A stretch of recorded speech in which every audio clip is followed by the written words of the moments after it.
do it. And it all goes back to sort of this core curriculum of the left, which are these ideas of intersectionality, of critical race theory, and it sets up students to feel like they're just always the victim and that any action is allowable in order to try to rectify that supposed injustice. And then you got the conservative speakers that went on college campuses. In 2017, UC Berkeley, it was literally on fire. With the Berkeley situation, watching the videos and stuff like that, you're wondering, how are these people getting away with this type of mentality, this violent, with not, just because somebody wanted to say that we want to save America or that we have another view, but to see that type of violence, to see gates thrown in the air or fire thrown in, that's, just to have that try to shut down another person's view of things, that's ridiculous. Yeah.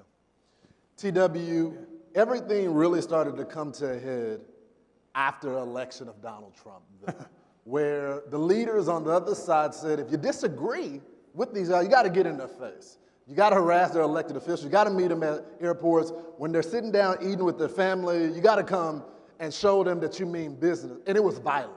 Absolutely. First of all, let me bring you greetings from Oklahoma, the state where Donald Trump won all 77 counties. And by the way, Matt Schlapp hadn't approved me to say this yet, but in case it hasn't been said, he is still the leader of this party. Make no doubt about it. Donald Trump is. But you're exactly right. The election of Donald Trump just exposed the left for who they really are. They're intolerant. They don't want you to have your own ideas. If you don't toe the line of exactly saying what they want you to say, think what they want you to think, then you're canceled. That's what they're about. Every one of us that's a black conservative can really speak to it because they've tried to keep us on that Democrat plantation for 250 years. But I tell you what, it ends. And I will also tell you something that Donald Trump said that I think the left has really been exposed for. He said something when he first got elected that stuck out to me. He said that they're not after me, they're after you. I'm just in the way. And we've seen that. Not only did they cancel the president of the United States on social media, but they've gone after conservative after conservative. And I will tell you what, until we unite and bring this party together, they're going to continue to do it. So I'll just say this, Lawrence, I appreciate you and what you do every day on Fox to bring home what it means to really be a conservative and what it means to expand the ideas of liberty, because that's what it's all about. Thank you, I appreciate it. You talk about Fox, and I don't think you can talk about Fox without talking about the mainstream media as well, because there has been narratives that have been put in the atmosphere, which is why Americans are so at each other's throat right now. It is a profitable business model now to have people at each other's throats. And I travel around the country during the election. I went to the Biden folks, I went to the Trump folks. I got to see everybody. And a lot of the issues, Wayne, most Americans agreed on. They agreed on it. You're right. But you wouldn't see that when you watch the media. Why is that? Oh, man, it's a money sport. It's a money sport. You got to put those cracker commercials on, and, you got to put those swimsuit commercials on. Anything that is going to raise money for these networks, they got to get it on. But they have to make sure that we, amongst each other, are angry. They don't put a whole lot of people working together. You don't see a whole lot of... CNN used to have a documentary, Being Black in America. They would show the poverty situations and this and that, but they rarely would show the success of black Americans that was happening. It was always the bad side. And with the people that, with my listeners that call on the show, they're like, we look to the leadership, and the leadership can't get along. This thing has been happening for decades. The leadership can't get along. You have those individuals that are sitting up there, yeah, we work for you, we listen to you, but they don't go into the community to talk to us. Yeah. So you have a whole lot of attitudes festering in the communities, and they're fussing the same way that the leaders are fussing. TW, I want to pick up on that because in order to understand the mob, you got to understand what's happening in the culture, what's happening in Black America. And I know you say that they want to keep folks in chains and all that, but I'm a reporter. I'm in Baltimore, south side of Chicago. I go to Dallas. I go to Philly. And when I talk to Black America, they're sick and tired of the politics that are happening, but they want that message from Republicans, from conservatives, for them. Now, they're traditionally conservative, but what can they do? Because in order to get rid of the mob, you got to provide an alternative. What is that alternative from the party? Yeah, no, I appreciate the question. The first thing you have to understand is the mentality of the mob. How do we get to the mob? And there's one way you get to a mob, and I don't care if you're a mob on the left or you're a mob on the right or you're a mob in some, Middle Eastern country. The mob is established when there is a sense of hopelessness. And the left, what they do is they control the narrative and tell everybody you're hopeless. Even whether you're a minority, whether you're a white male, which has fallen out of favor with the left, it doesn't matter if you're a woman, if you're anybody other than an illegal alien, they have certain appreciation for that subgroup. But the reality is this: mobs happen when people have a sense of hopelessness. That's why people were burning down cities in around the country in the summer, because those Democrat mayors around the country offered no hope. The reason that people stormed the Capitol was because they felt hopeless because of a rigged election. That's where mobs happen. That's where it happens. And so how do you defeat the mob? How do you change the mob? Well, you have to understand who's created the most hopelessness around the world historically. Where has hopelessness come from around the world? It's come from government. Yes. Government has created hopelessness for millions and millions of people. And what's the left's answer to hopelessness? More government. It's a trick of the left. And because they've owned the narrative, because they have for too many years decided, who is a valued person and who isn't. Just imagine this, Lawrence. Just think about just a year ago. We're coming up on the 1-year anniversary when Dr. Fauci told us we only needed 2 weeks. If we lock down for 2 weeks, we're going to be fine. We're coming up on an anniversary of that. But just imagine a world where we had to wake up in the United States of America and wait to hear from our local mayor whether we were essential or non-essential. Mm-hmm. There's something fundamentally wrong with that. We as conservatives, we know that every single individual is essential. And the idea that we would allow a totalitarian government to tell us who's essential and who's not essential, it's scary. And the thing that scares me the most is that we didn't have enough conservatives standing up and saying, no, enough is enough. And so back to your question, how do you offer hope to a hopeless generation? You offer hope, number one, through faith. That's the first way that you offer hope. And then,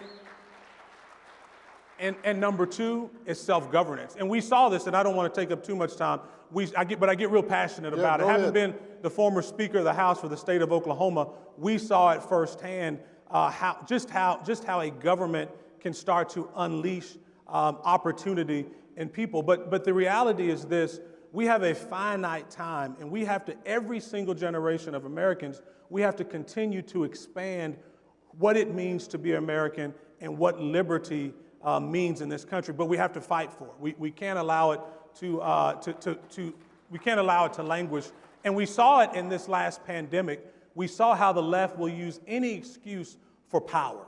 They will use any excuse that they can to garner power. We saw it during the pandemic when the left stood up and said that they are going to use exceptional government power to keep you in your home, to keep you fearful, and to keep you afraid of one another. I think enough is enough. Yep.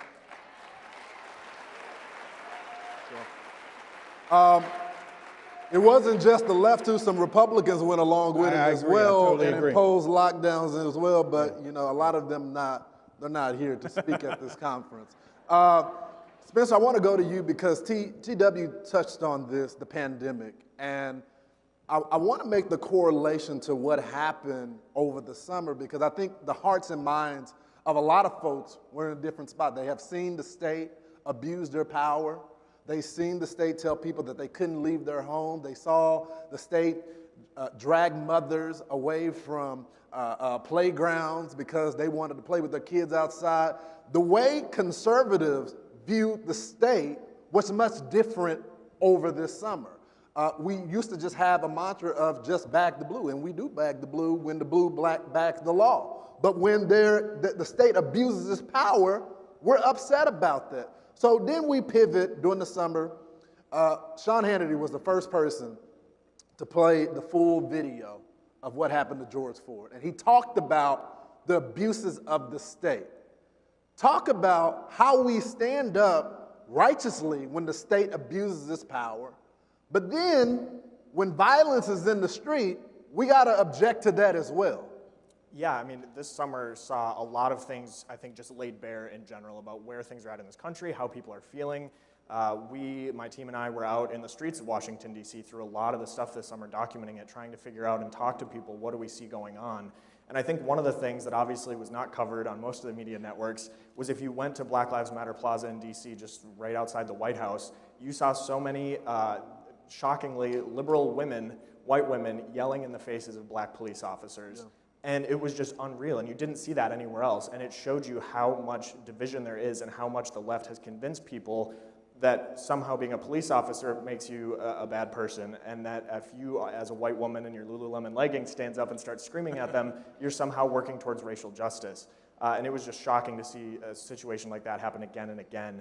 I think for our students especially, it made things very difficult for them as conservatives because they saw their communities rallying behind one group and telling them that if they ever supported the police, they're now just across the board evil and they should not be given a platform or any sort of a seat at the table to talk about these issues, which you should be talking about. You know, we object to the left being obsessed with power, so we need to make sure that when there is power given to certain people, they're using it responsibly. That's right. And it was just so hard on campuses to have that conversation because those venues for the free and open exchange of ideas have just been destroyed by the left. And so it took a lot more work in order to be able to have people willing to sit down and have those tough conversations.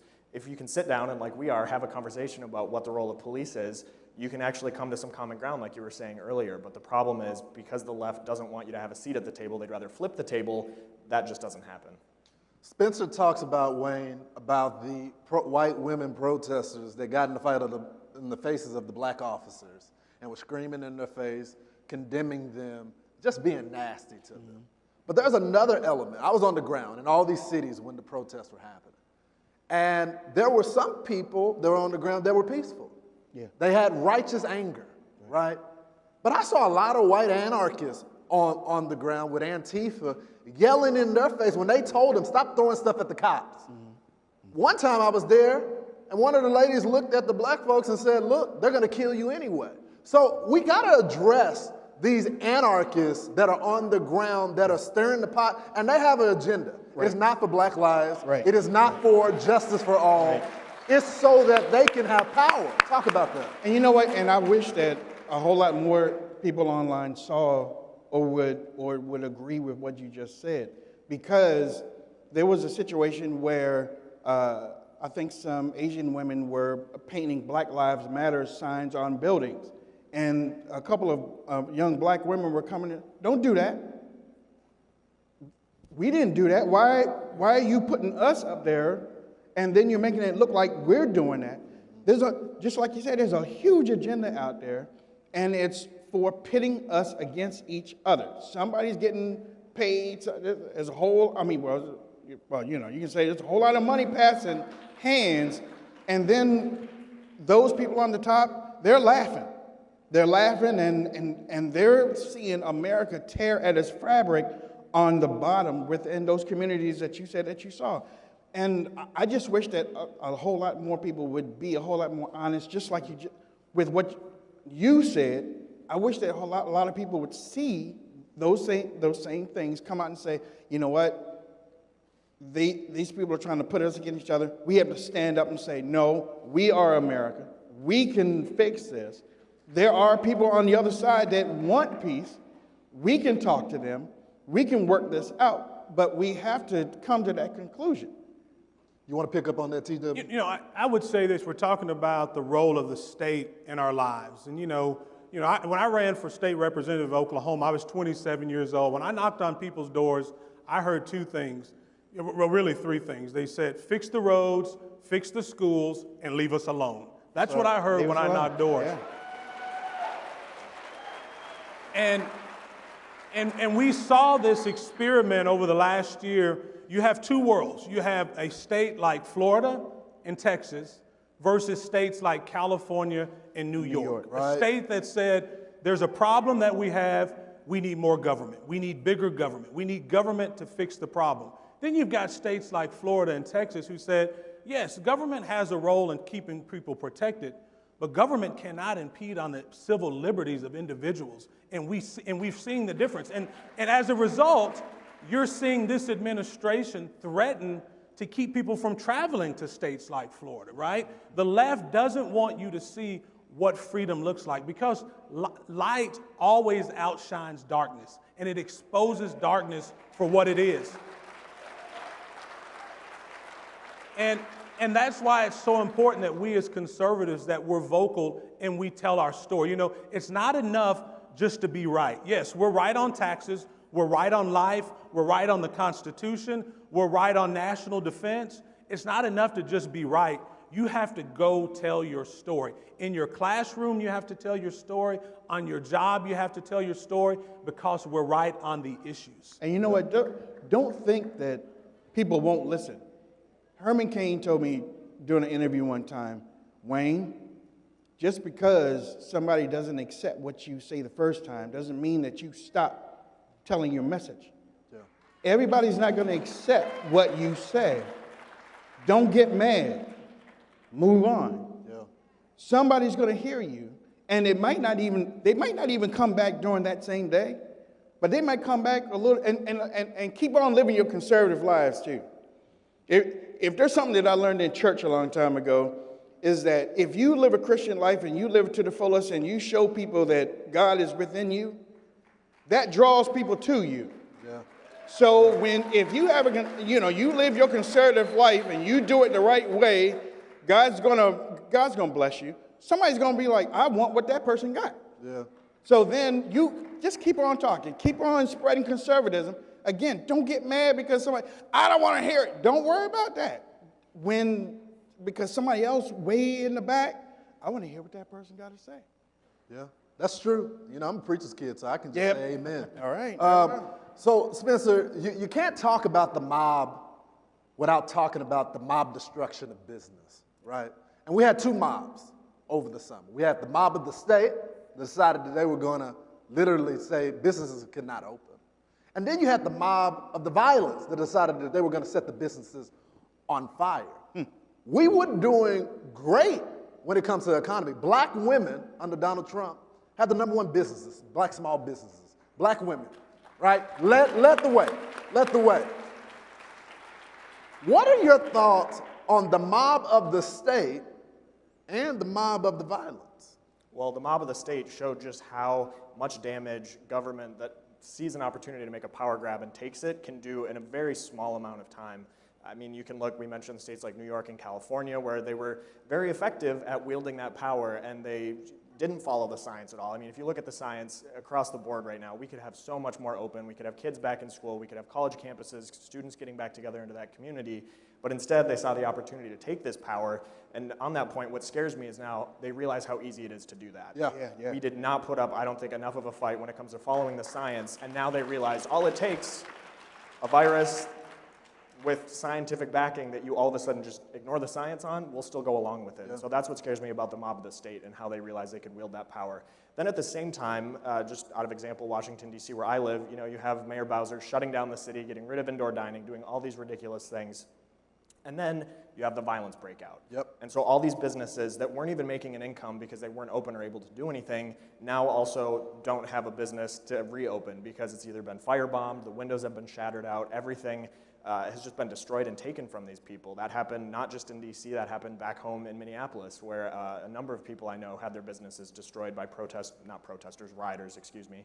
And you just see how it was sort of a 1-2 punch that set these businesses back. And you have all these small, mom and pop businesses, all these minority-owned businesses that are now looking at, okay, even if we can reopen based on CDC guidelines or Dr. Fauci finally deciding that we can actually follow the science, they don't have anything to reopen.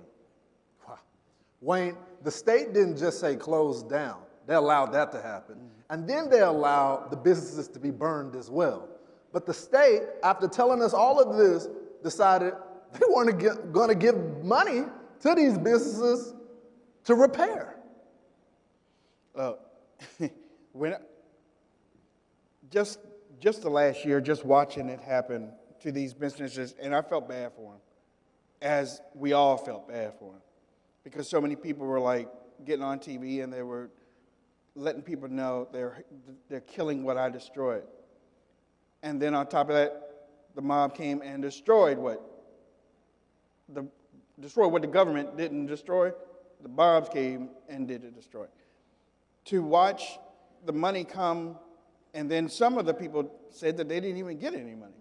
You know, I was sitting in, I'm trying to figure out, and I'm not backing any.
Good morning, everyone. I am your Heavenly Father, Kevin Williams. This is the LieStream. Some of you are already here. Some of you are chatting over there.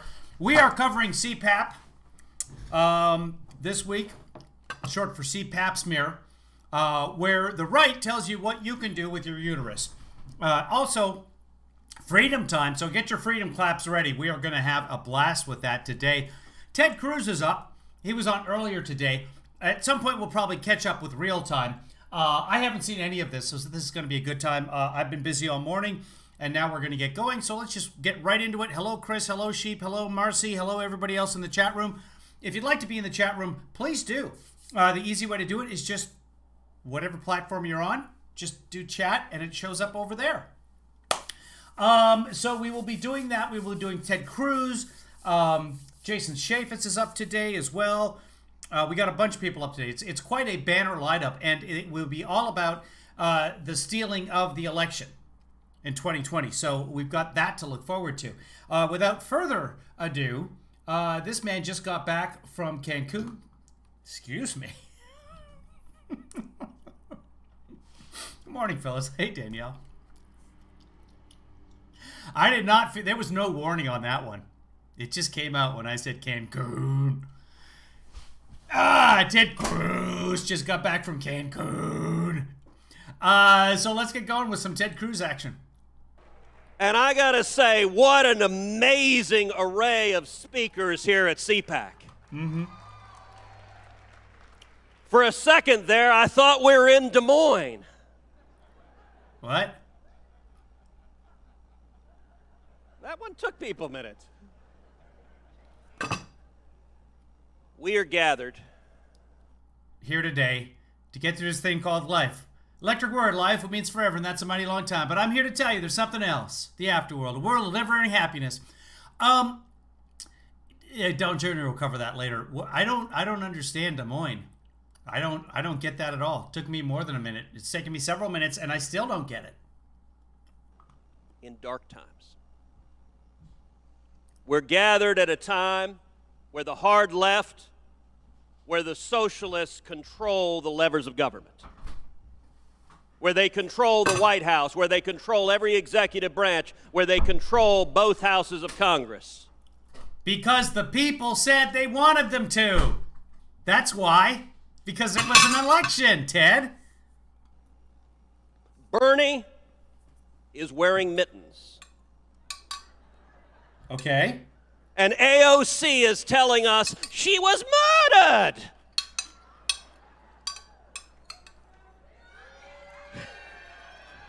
What? And the media desperately, desperately, desperately wants to see a Republican civil war. Liberty is under assault, and what are we going to do? I'll tell you, we will fight. Fight what? You lost.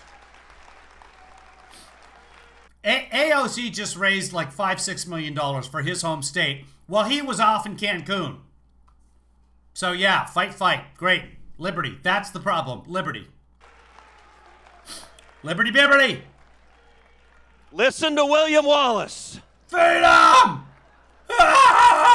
And let me tell you, Okay. the media here Yeah. looks at the men and women gathered here, at the young people gathered here, Okay. as dangerous radicals. Do we though? This is the Rebel Alliance. We are the Princess Bride. And Vader and the Emperor, Uh-huh. and let's be clear, they're not your father. Okay, but remember it was Brad Parscale, and he was the campaign manager who said that you guys were the Death Star. Okay, let's be clear. Let's keep our movie metaphors straight here. You guys are the bad guys. You guys want to destroy half the universe. You guys have the Death Star. You've claimed it. Are terrified of the rebels who are here, and I'm proud to tell you, Gina Carano is standing with us. That was the lady from The Mandalorian, right? Okay. Hey, good. That's one more. So that's 74.2 million still. Okay, good job.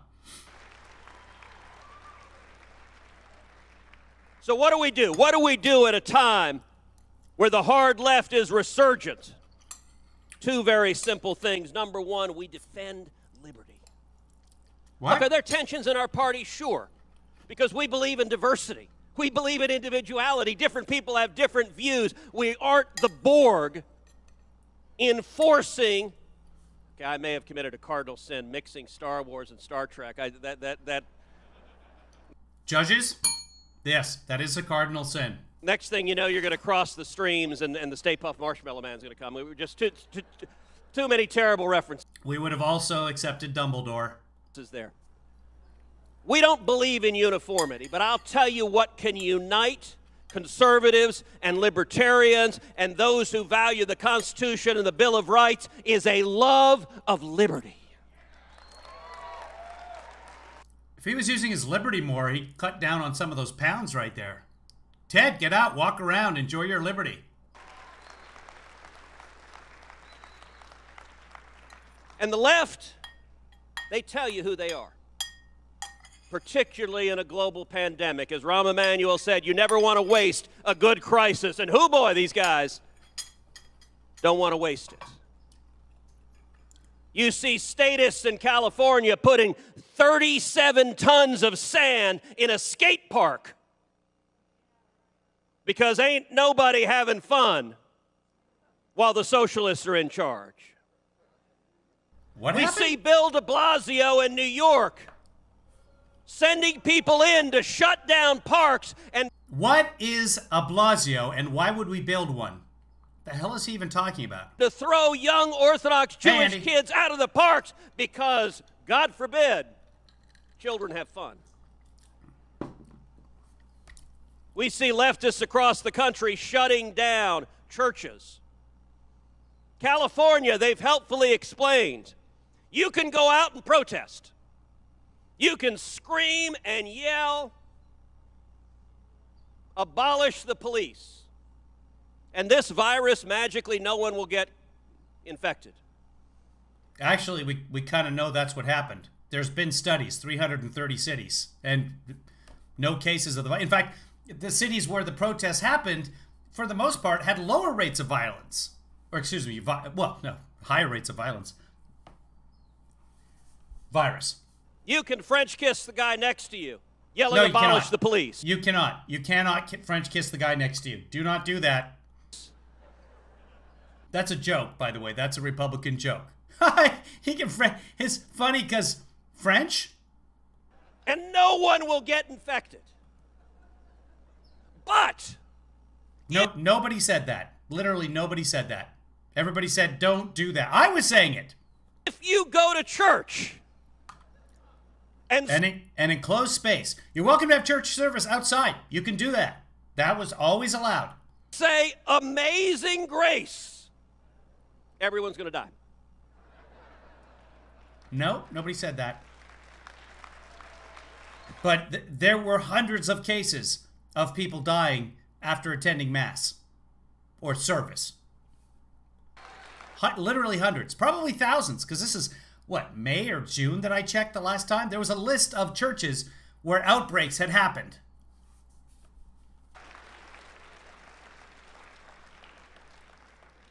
By the way, What? how many of y'all have eaten at a restaurant in the last 6 months? Not me. Takeout. I'm supporting Can I the just restaurants. stop and say how I was really supporting the restaurants when I was actually getting the unemployment supplement. Not so much anymore. Speaking of which, YouTube has demonetized me, so if you'd like to help out the broadcast, if you're enjoying this sort of thing, please feel free to join me on Patreon, kevinleefather.com. You can use the Cash App if you have it. If you don't have the Cash App, go up to the top, use that code in the top corner to join the Cash App, and a couple of cool things will happen. When you send me $5, the Cash App will give you $5. You're out nothing, and then I get $15 for referring you. You've just given me $20 to support the podcast, which is not what this is. So thank you. PayPal, Venmo, I take it all. I will take it any way you give it. Here we go. how strange the rules are right now. I want to understand how this virus works. So when you walk in, you got to put your mask on. Sadly, I've got two. You walk in, you got to put your mask on. You sit down. Why? You take your Why is that sad? mask off. See, apparently the virus is actually connected to elevation. No, remember, this is all about science. It's actually, it may not be elevation. I think it's that there are hormones that are released in your thighs when you're sitting. So you can sit at the table and there's no virus being transmitted. But if you stand up, put the mask on. He's hurting his voice at this point. And listen, let's be clear, this is a dangerous virus. But these collectivist statists, okay, now they're saying everybody can get immunized. We can have herd immunity everywhere, and we're going to wear masks for the next 300 years.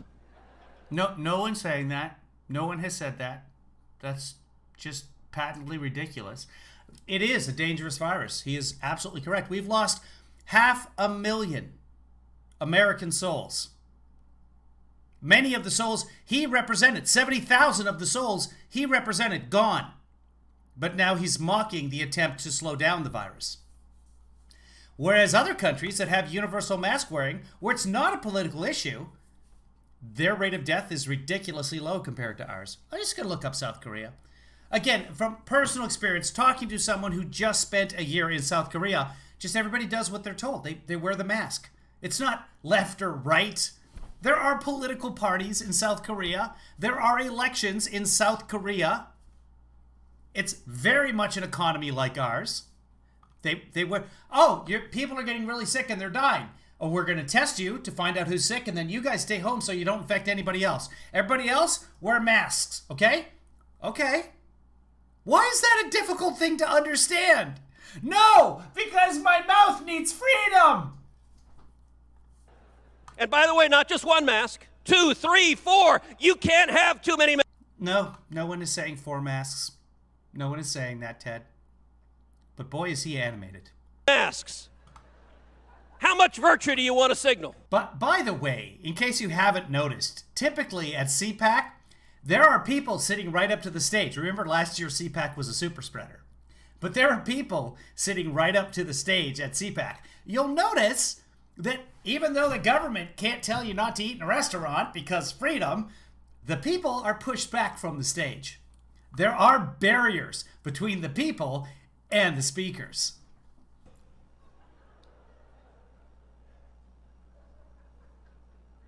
This is just dumb. It is. Judges agree. That was quick, too. They didn't even think about it. That's unanimous right there. You know, the U.S. Capitol has giant fences with razor wires and 5,000 National Guard standing out front. Because a mob that actually attacked them and killed people on January 6th wants to blow it up. The mob that left pipe bombs at 2 different locations is threatening the Capitol, and then they're going to put up a fence? Oh! Right? I mean, is this what it takes to do stand-up comedy in the South? I could kill it. Because the Democrats are convinced that political theater helps them. Let's be clear, this is not about security at this point. Let's be clear. Twitter, if Ted ever bothered to look, is full of people saying, just you wait till March 4th. Just you wait. The State of the Union address, which isn't the State of the Union, but the joint session address. It's not called the State of the Union when it's the president's first year. The date hasn't even been announced yet because they don't know how to do it safely. They want to make sure it's safe because it has been threatened with credible violence when it happens. They literally want to blow up the State of the Union. They want to pull a Tom Clancy. They want to do a designated survivor scenario. This is about political theater. Half the country, the deplorables, are dangerous. And they're going to turn the Capitol. Wait, Tracy, are you still canceled? I don't even know what to... I'm glancing in and out of the chat room. Kids, if you want to chat, just use the platform you're on. It'll show up over there in the blue. I've been seeing some Facebook come through, some Twitter as well, so it seems to be operational today. Just looking up our friends in South Korea here. I'm going way down the list. Remember, they tested early. Well, Trump's CDC had screwed up the testing. So right now they're sitting at 1,585 total deaths. Let's do some quick math here. I'll show you. So 1,585, if they had our population, which is 6.6 times theirs, they've got 51 million, they would have 10,000 deaths. That's where South Korea would be if they were the United States. We have 500,000. 500 times more deaths. But yeah.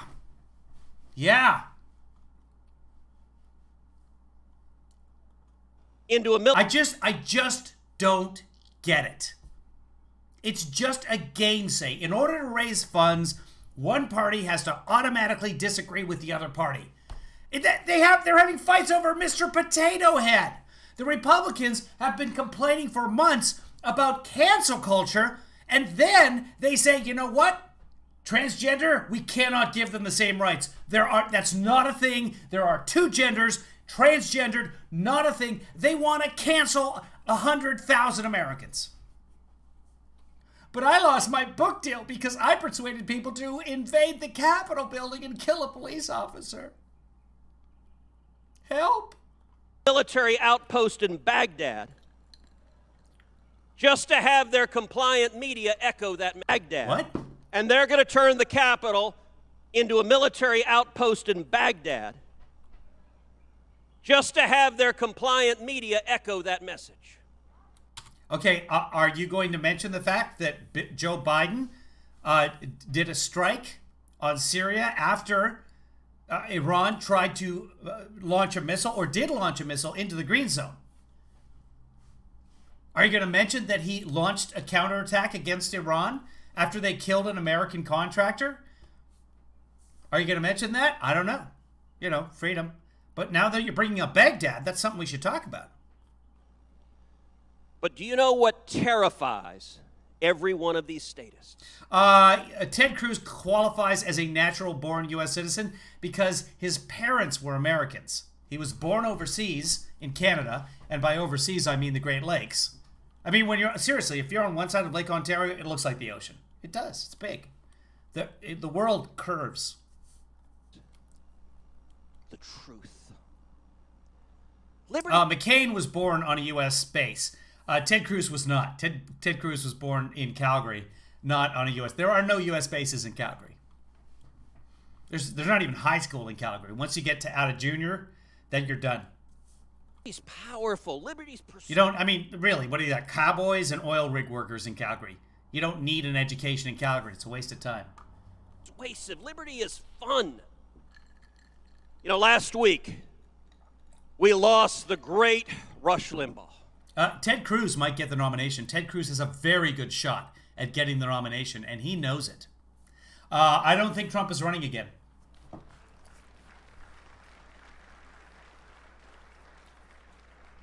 I was so blessed and so fortunate to call Rush a friend. And Rush understood the power of liberty. You know, before there was Hannity, before there was Tucker, before there was Ben Shapiro or Steven Crowder, before there was Donald Trump, there was Rush Limbaugh. Okay. All right, let's just skip ahead on the Rush Limbaugh. And before there was Section which gave leftists in Washington the power to silence views they didn't like, we got rid of the fairness doctrine, and Rush Limbaugh started by going on one AM station. And then a second AM station, and then a third, and then a fourth, and then a fifth, and the voice of liberty spread like prairie fire. Okay. Angelo, the message of liberty is profoundly subversive. The left believes in rigid conformity. We believe in diversity, free speech. You can say whatever you want, no matter how dumb it is. And by the way, in Washington, D.C., we test that proposition.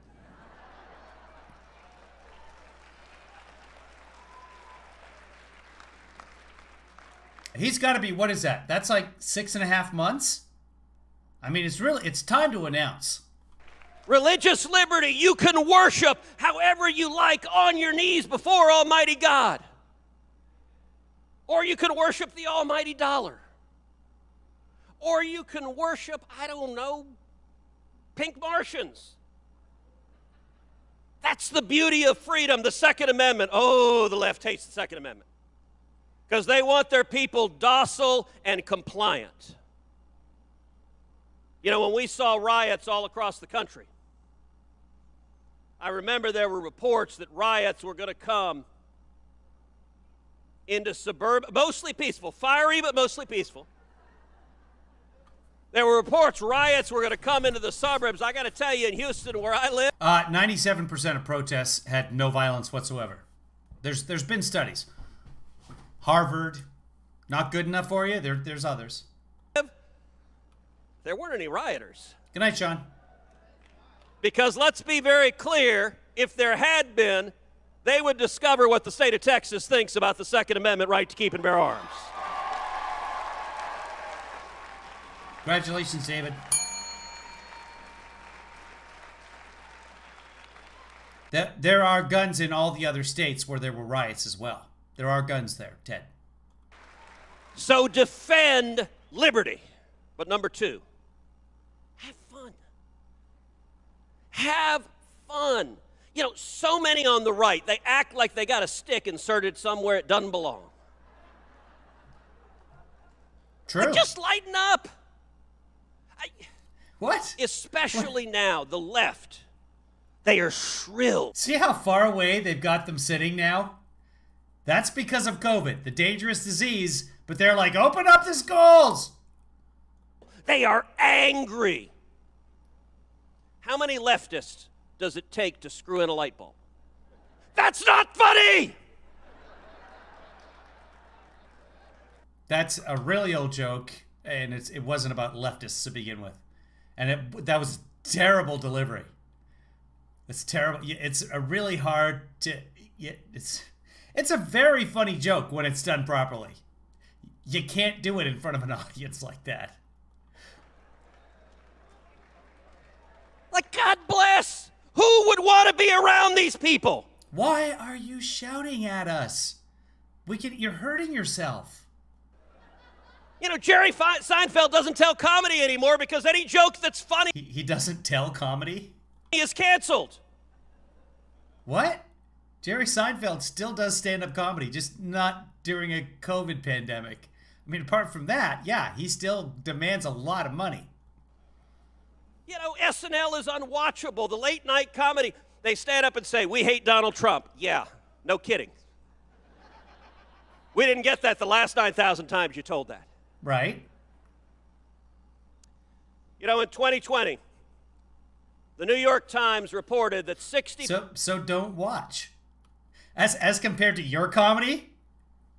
How many Ted Cruz's does it take? That's not funny! The neighbors are going to call the police. We got a DV situation going. 50% of women named Karen voted for Joe Biden. That's actually real. What? 60% of women named... The New York Times reported that 60% of women named Karen voted for Joe Biden. There'd be no way to track that. That's actually real. It is not. You can look it up, the fact checkers. That's what the New York Times reported. And I'm willing to bet 80% of the men named Karen voted for Joe Biden.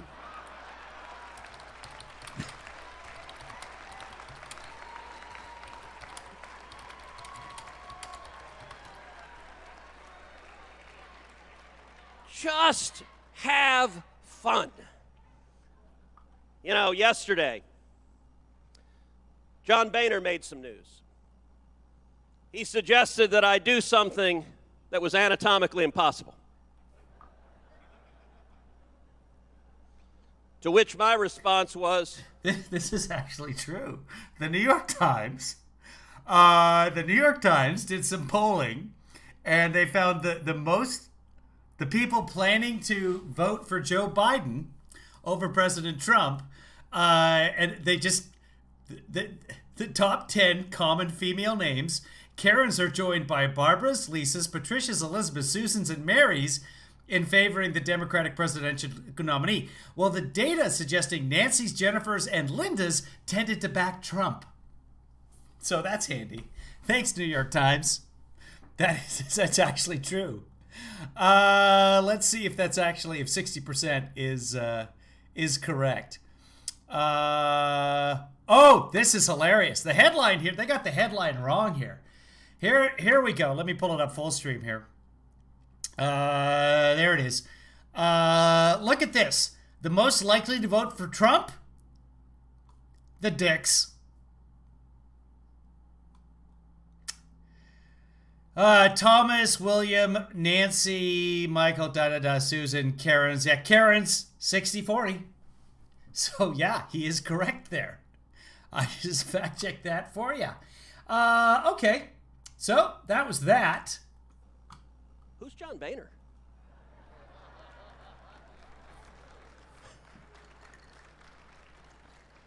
And you know what? There are a whole lot of votes. No, it was they took the top 10 female and top 10 male names is what they did.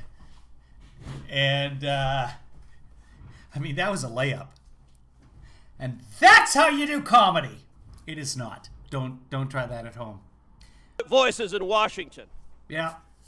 That want to just erase the last 4 years. Want to go back to the world before, where we had government of the lobbyists, by the lobbyists, and for the lobbyists. Where the Republicans' compelling message was, Republicans, we waste less. And they look at Donald J. Trump, and they look at the millions and millions of people inspired who went to battle fighting alongside President Trump, and they're terrified.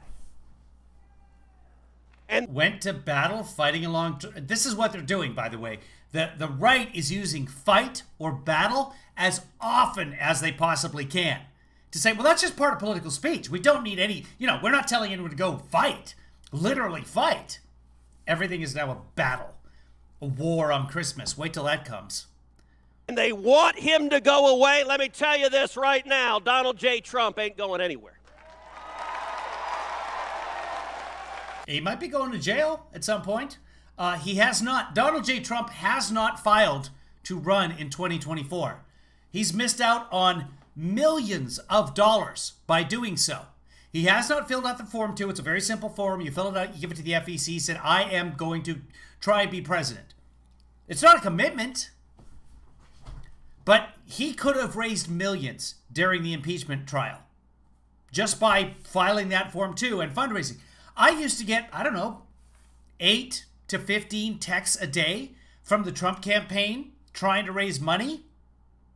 None. They're all gone. No emails. It's all gone. I don't think he's running.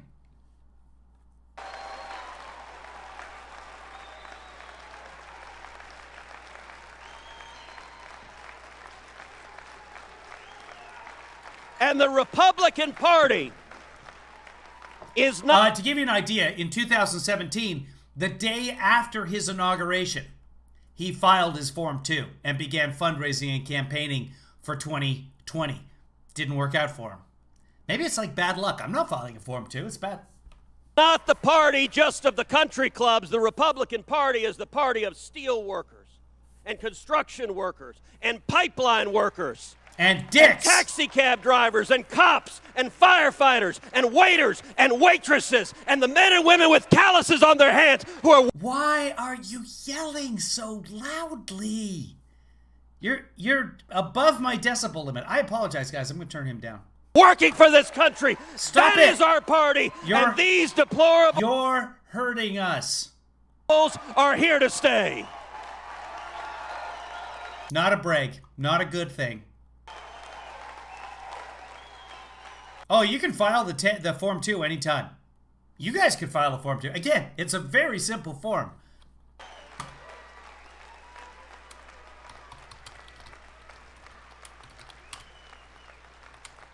Every one of you has a platform. Every one of you has a voice. The corporate media wants to silence these voices. You have a platform. You know, last year I launched a podcast, Verdict with Ted Cruz. Over 25 million downloads in a year. By the way, please go subscribe. Verdict with Ted Cruz, Verdict with Ted Cruz. Click on subscribe. 5 stars, please. Here's Form 2. This is all, and by the way, he has people who can do this. This is the, remember your taxes? Your like 12-page taxes, if you want to deduct anything? This is Form 2, page 1, page 2. Okay? Here what, fill in your name. Okay? This is my committee. These are any authorized committees besides the committee that I'm going with. Okay? Don't fill that part out. That's for the FEC.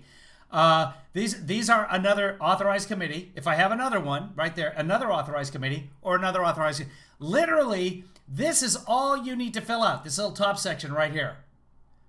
And then one committee. That's all you need to have. Hasn't done it. But you know what? You have the same platform. You have social media. You have your friends, your neighbors, your family, your classmates. Speak out for freedom. Okay, guys, we should have freedom. Because I'm going to close with these words of encouragement. Okay. These are dark days, and the media tells us this is the new galactic empire forever and 1,000 years. I don't know that that's what the media is saying. Guys, any Galactic Empire news on your television? But already Joe Biden and the radicals in his administration, they are... Chris, I was going to ask if you could be my committee. I'll be your committee. I'll be your committee. You be my committee, Chris. Okay? So yeah, fill that out. We're running for president. Already overshooting. They are already... Then we can start fundraising. Going too far. Their policies don't work. They are disasters. Hey, you guys want to be a super PAC? We can be a super PAC. They are bad. They are destroying jobs. They are stripping our freedom. And there is a natural pendulum to politics. And the country will come back to sanity. Wait, does Star Wars have the Galactic Empire? I know Star Wars has the Empire. Is it the Galactic Empire? I don't remember. Todd Stubler, are you watching, guys? And mark my words, 2022 is going to be a fantastic election year. And so is 2024 as we... You're hurting my ears, Ted. Hold on. I got to... Because he's just going to get louder. I got to turn him down for my ears. It shouldn't affect your volume. I've already turned him down.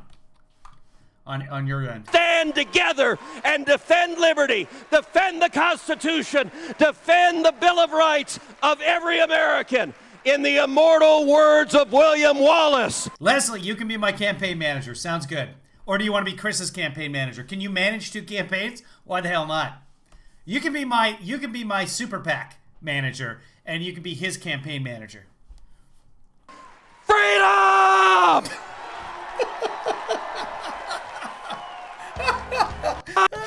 In the immortal words of William Wallace. Yeah. Freedom! That's actually something the movie character said. We don't know that William Wallace said that. By the way, things did not end well in the movie for William Wallace. But hey, if that's literally the hill you choose to die on, Ted. I'm like that Thanos. Everyone tells me I'm like Thanos.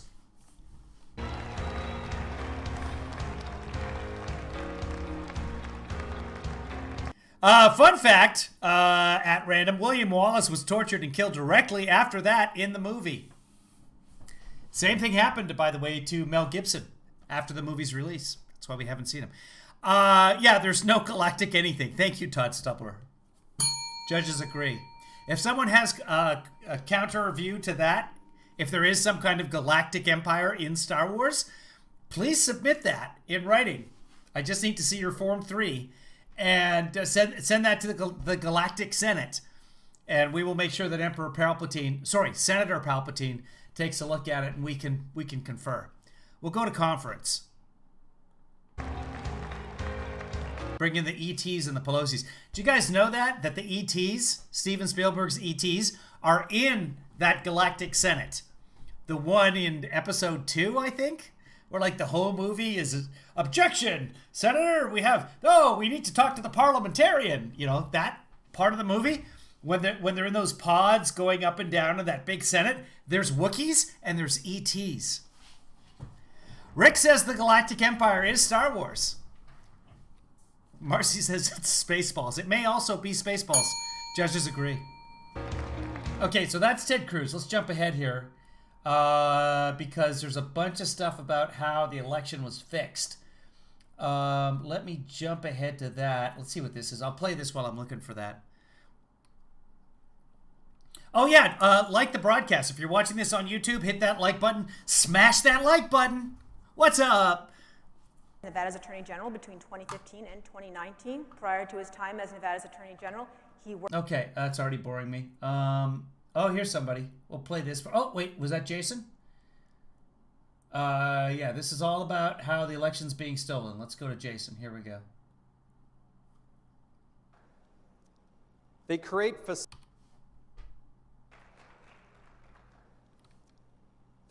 facades, and they do... Oh, well, wait, so this isn't really Jason. Hold on. They cut into this halfway through. Give me a second here. See if... speakers, okay? Yeah. Are you going to... Is there a link? Is there... No, these are not links. This is not a super duper website, I can tell you that. Agenda. All right. So show me the agenda. Super slow website. So what did we want to watch here? We already got the left hates. We got Ted Cruz. Why we must protect elections at 11:05.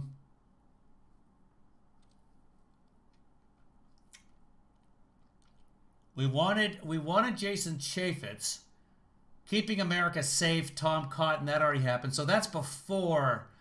We wanted to see Tom Cotton. He's entertaining. And hold on, let me see if I can go find Tom Cotton. See if anybody has done. That's some web development I'm working on. If you guys want to steal that code and my key, go right ahead. Let's see here. Cotton. CPAC 2021. See if anybody captured that so we can use that. Here we go. Please welcome Arkansas Senator Tom Cotton. Oh, so this is his channel. He's got his own channel on the YouTubes.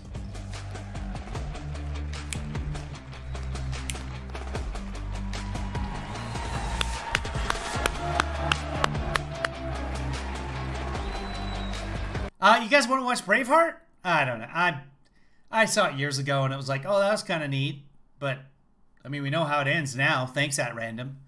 I don't think At Random even likes Mel Gibson. Hello. Thank you all very much. Thanks for that great Florida welcome. You know, it's great to be back at CPAC, although something is a little different this year. You know, for the first time, the Republicans are losers. We literally have no power in the federal government. We don't control the House. We don't control the Senate. We don't have the executive. Oh, anyway, go on. Ever, CPAC is not in our nation's capital. That's because they won't let us anywhere near our nation's capital.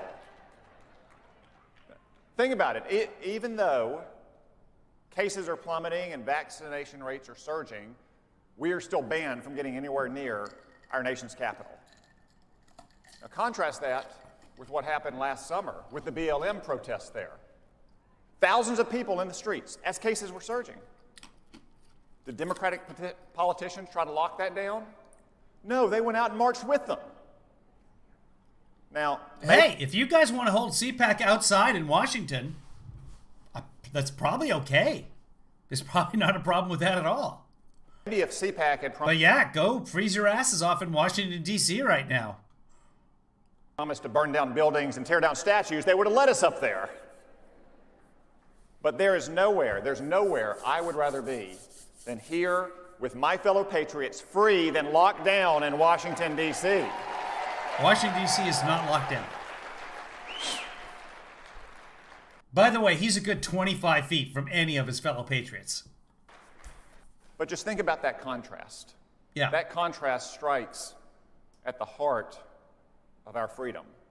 That your rights may depend on what you say, or what you believe, or the color of your skin. That's the opposite of freedom. And conservatives everywhere, and really just normal Americans who don't subscribe to every fad and fashion of the far left, see risk everywhere they turn. Big business may take your job away. Big tech may deplatform you. Your liberal college may kick you out of school. Your liberal governor may shut down your church. And why does the left do that?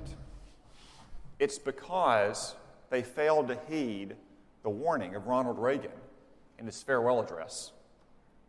They lost what he called the unambivalent appreciation of America. Now, so trying to save Americans' lives is a lack of appreciation for America. Many on the left have concluded this is Tom Cotton, he's a senator, that America is a fundamentally flawed, irredeemable, wicked place.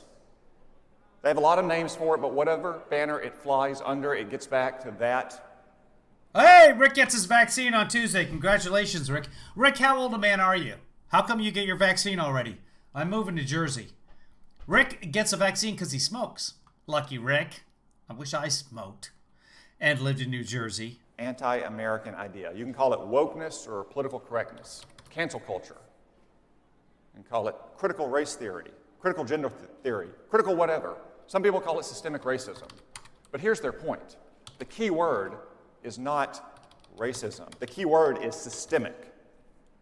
It doesn't matter so much what the system is guilty of, only that the system is guilty and it needs to be burned to the ground. What? So many. I was just looking Jason Chaffetz up on YouTube to see if anybody had him on the CPAC. Literally nobody. Nobody cares. Maybe we'll head over to the Right Size of Broadcasting after this. So many liberals think that about America. Hey, and how do they congratulations, plan to Stephanie. do that? They plan to do it by rejecting our beautiful Declaration of Independence and the central promise of America, that we are all created equal in the eyes of God and we all have equal rights under the law. As long as we're white and male and we own land. That's what the Founding Fathers believed, okay? You want to go back to the strict constitutionalists? Too many of them no longer believe that. That's why there's no more urgent task today than the defense of America and a simple, unapologetic patriotism. We face many threats in this country, whether from China or Iran or Islamic terrorism, but there is no more pernicious threat to America than the rejection of our founding principles and our heritage and our tradition. That's not true.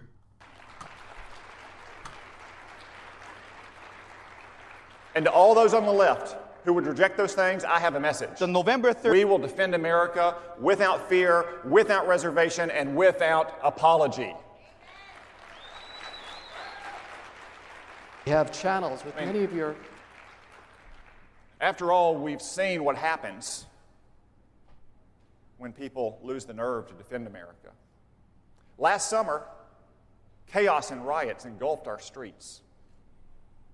Police stations were firebombed. Buildings, businesses were looted. Courthouses were attacked. Statues to our heroes were toppled. The police, in some cases, were overwhelmed and didn't have the numbers to stop the violence. In other cases, liberal politicians refused to allow the police to restore order. You may recall, we were all told these are mostly peaceful protests. Peaceful protests, as entire city blocks were burned to the ground. Remember the guy on CNN standing in front of the blazing inferno? It's a mostly peaceful protest down here tonight, Wolf. No, that's not what he said, because that wasn't him. He was on MSNBC, and he did not say it was mostly peaceful. But the violence continued, night after night. What did Trump call him? Ari Felder? I don't even remember now. So I wrote an op-ed in the New York Times. Velcher? Velcher, he called him Velcher. He's talking about Ali Velcher.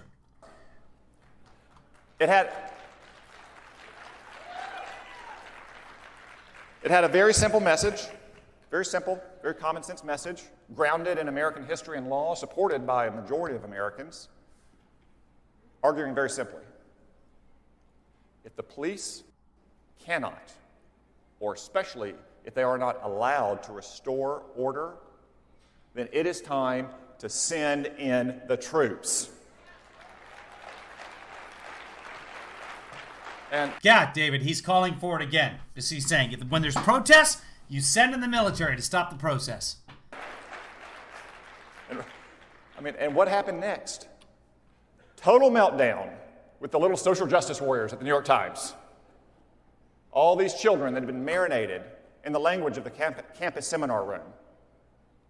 They said things like, "Your words put my life at risk."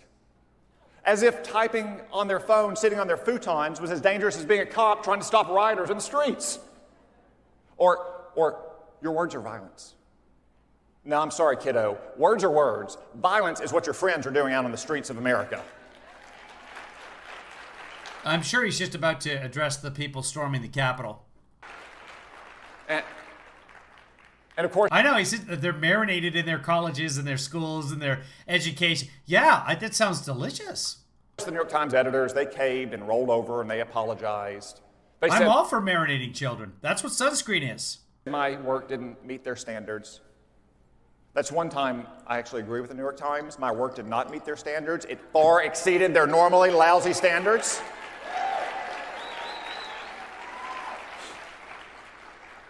You know, some people on the left even called for me to apologize. So let me say again, I will never apologize for defending America.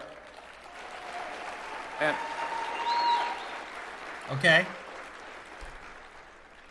And you know, one of the first things I learned in the Army, really one of the first things anyone learns in the Army, is the 5 principles of patrolling, the most important of which is security.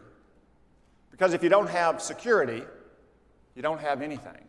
And security is what our brave police officers bring to our communities every single day across America.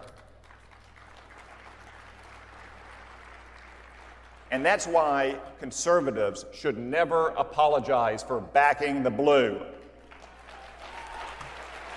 I'm glad he's talking about the education and what the first thing you learn in the military, because Ted Cotton has previously bragged about being an Army Ranger.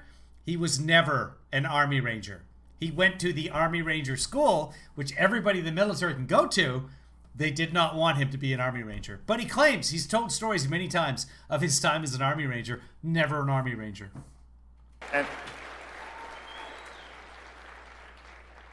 And whether it's a child mob at the New York Times or a social media mob. Child mob at the New York Times? Don't know what he's saying. Or an actual mob in our streets. Wait. Or a social media mob. Or an actual mob in our streets. In D.C. attacking the Capitol building? Are we talking about that? We will never bend the knee to a politically correct mob, ever. Okay. Now, the New York Times is a laughingstock, obviously. But this is no laughing matter. The Democrats expect us all to surrender. So the guy who helped the Democrats win Georgia, this guy, yeah. To capitulate. They want to control the terms of the debate. They even want to control our language. Have you seen that Joe Biden wants to ban the term illegal aliens? It's true. What does he want to replace it with? He wants to replace it with undocumented non-citizen. Okay. True, I'm not making it up. Right. Why are they undocumented? Because they're illegal.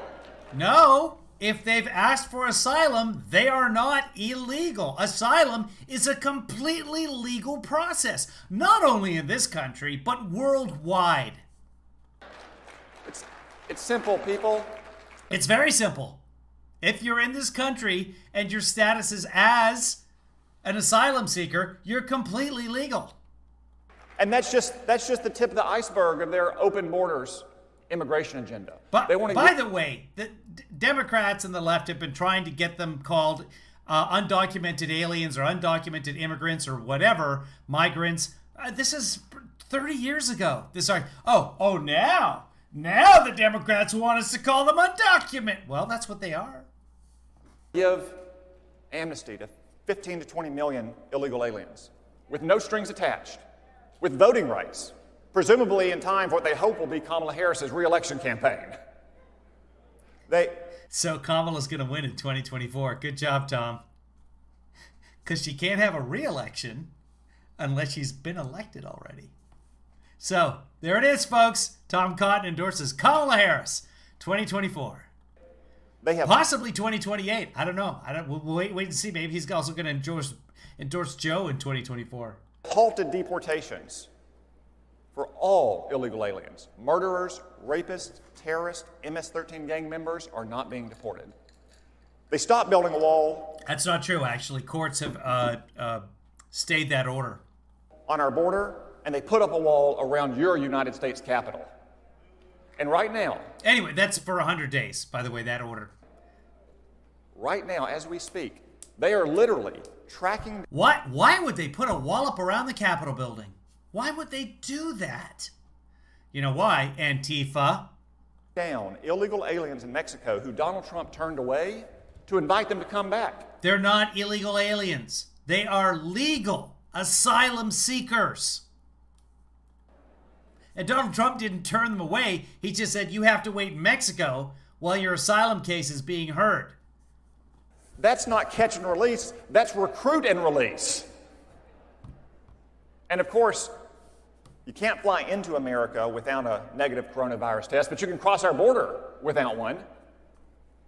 So I'm sure that you're now advocating for the testing of anyone coming into the country. I'm all for that. You want to fly domestically, you should be tested. Frickin' ridiculous. Where are the $5 tests? Now I've got news for the Democrats again. Oh, good. Turns out this open borders agenda is not very popular. You can see that in the polls about Joe Biden's plans. I know. You remember how Joe Biden lost the election because of the open borders thing that didn't exist? Remember? I got news for you, Tom Cotton. You lost. All of you lost. 2020 was one of the best elections we've ever had, with Hispanic voters in particular and with immigrant voters in general. We kicked more Super Bowls in a field goal in the Super, and with this, we were the best, says Kansas City. It reminds me of a story a friend of mine back home told me. He works with a first-generation immigrant named Manuel. Manuel told him, my wife and both my boys and I all voted for Donald Trump. Okay. And my friend said, oh, you didn't vote for Donald Trump? And Manuel said, no, we voted for Trump. And my friend said, why'd you vote for Trump? And Manuel pointed at the parking lot and he said, have you seen my new pickup truck? And he said, did you know that both of my boys have full-time jobs now? And he said,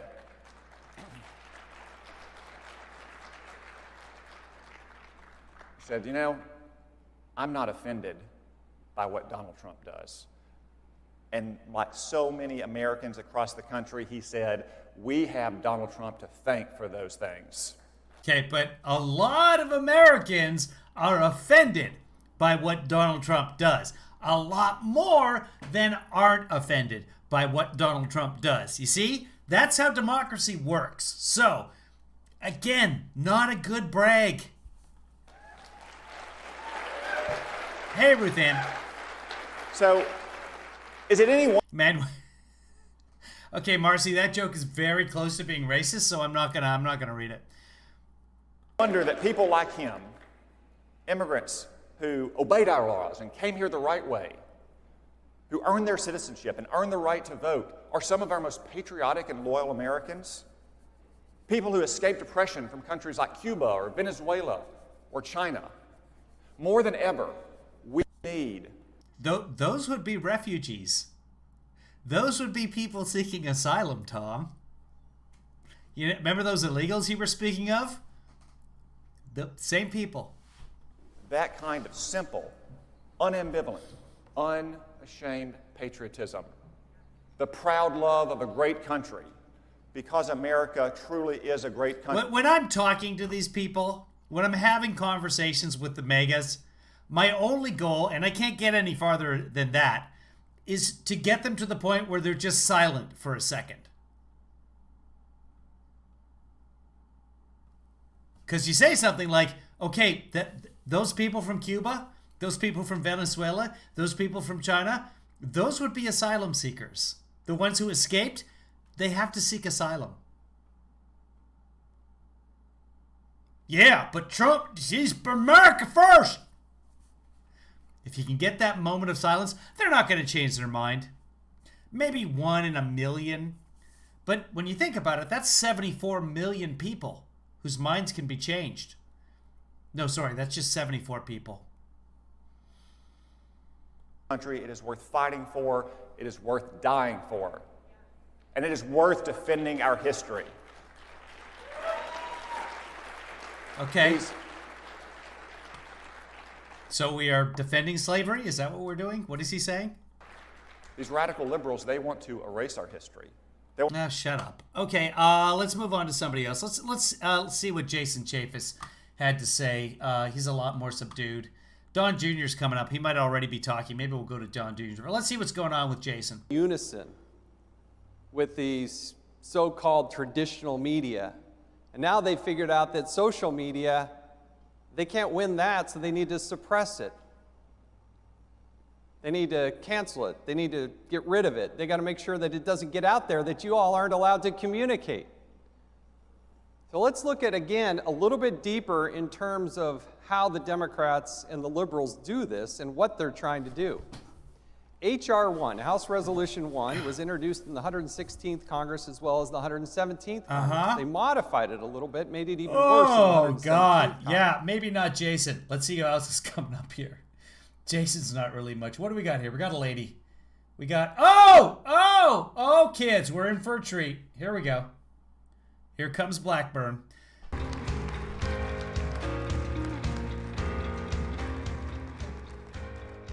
Ladies and gentlemen, we are fighting for freedom. Here she is.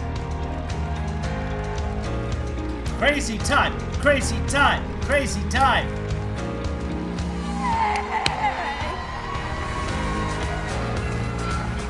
Go. You all, I look forward to CPAC every single year. Yeah. Seeing friends, being with happy warriors and fellow conservatives. I absolutely love it. Okay. This year is no different, but I'm going to tell you something that is different this year. Oh. And it's not just that we're all We have no power. wearing masks and we have COVID-19 compliments of China. It is that we have a bunch of radical liberals in the White House. By the way, in China, it's holiday season. People are on vacation. They go places and they do things because they've pretty much handled the virus. I don't know, maybe it's spiked up recently. This is about a month ago, the last time I checked in on China. The House and the Senate, and they are determined to radically change this country. And it is very evident in the area of free speech. They are determined to take away your free speech and the First Amendment. Now, here is what the First Amendment actually says.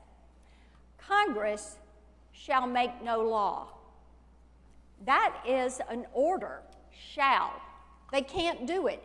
They can. Hold on.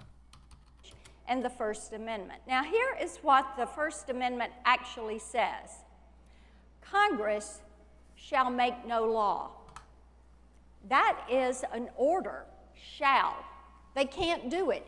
They cannot make a law respecting an establishment of religion or prohibiting the free exercise thereof, or abridging the freedom of speech or of the press, or the right of the people peaceably to assemble and to petition the government for the redress of grievances. First Amendment, most important amendment. If they take that one away, you can be certain they are going to come for your Second Amendment rights. And they're going to go right on down the line. This is the core of the cancel culture. Quite frankly, they want to shut you up, take away your ability to talk to others, and this is all unofficial. China, population 1.4 billion people. That's official. We do know there's about 1.4 billion people. China, with a population of 1.4 billion. So roughly 4 times the population of the United States. Yesterday, they had 6 new cases of coronavirus. 6. Now, we don't know if we can trust any of these figures. They're coming out of China. There are reports, of course, coming out of Taiwan that China was just burying bodies in mass graves. We don't know if any of that's true. But people in China are, when they do have an outbreak, they lock it down. They tested 10 million people in Wuhan when they had a second outbreak of 78 cases. They tested 10 million people over the course of a week. I don't think I can get a test. I must be able to get a test locally without symptoms. We must be at that point by now. I don't know. I haven't tried. cancel. Anyway, China, total 4,636 deaths. I'll do some quick math for you. I'll be right back. Now, I bet if I asked for a show of hands, how many of you have lived with being blocked or shadow banned or throttled or censored? I see a lot of hands. Hi, I'm right here. I'm demonetized on YouTube because I'm harmful. I'm with you, Martha. Going up. You know, we all lived through it in this election, didn't we? I've been through it too, but nobody has been hit by this like President Donald Trump. Right, because he's the worst. So about 1,600 deaths is what China would have if they were the United States. However, we can't really trust those figures at all, but we do know that the United States has had more than 500,000 deaths.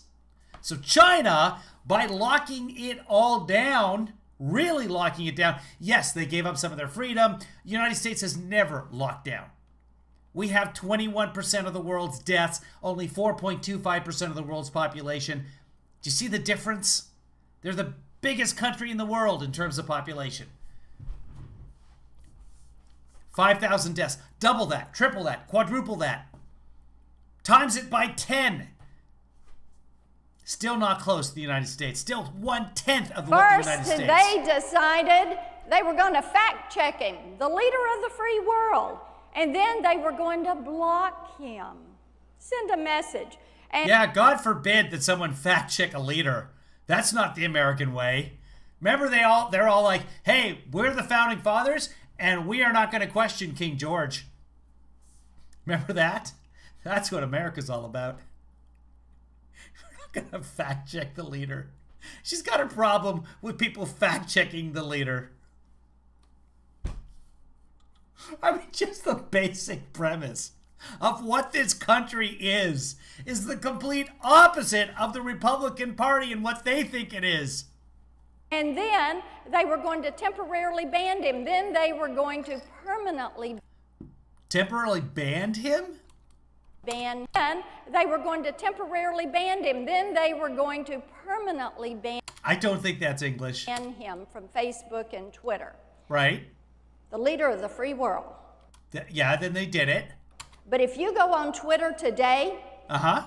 the supreme leader of Iran, Xi Jinping from China, Putin, and other despotic leaders, they are on there spewing their hate, their vitriol. They have not been fact-checked or banned. They have been fact-checked. In fact, Twitter has fact-checked and taken down tweets from the Ayatollah. So, I mean, that does happen. By the way, those guys, they really don't spend a lot of time on Twitter like Trump. That I can find. But haven't really looked. Just use Google, sweetheart. us conservatives, we have had to put up with this.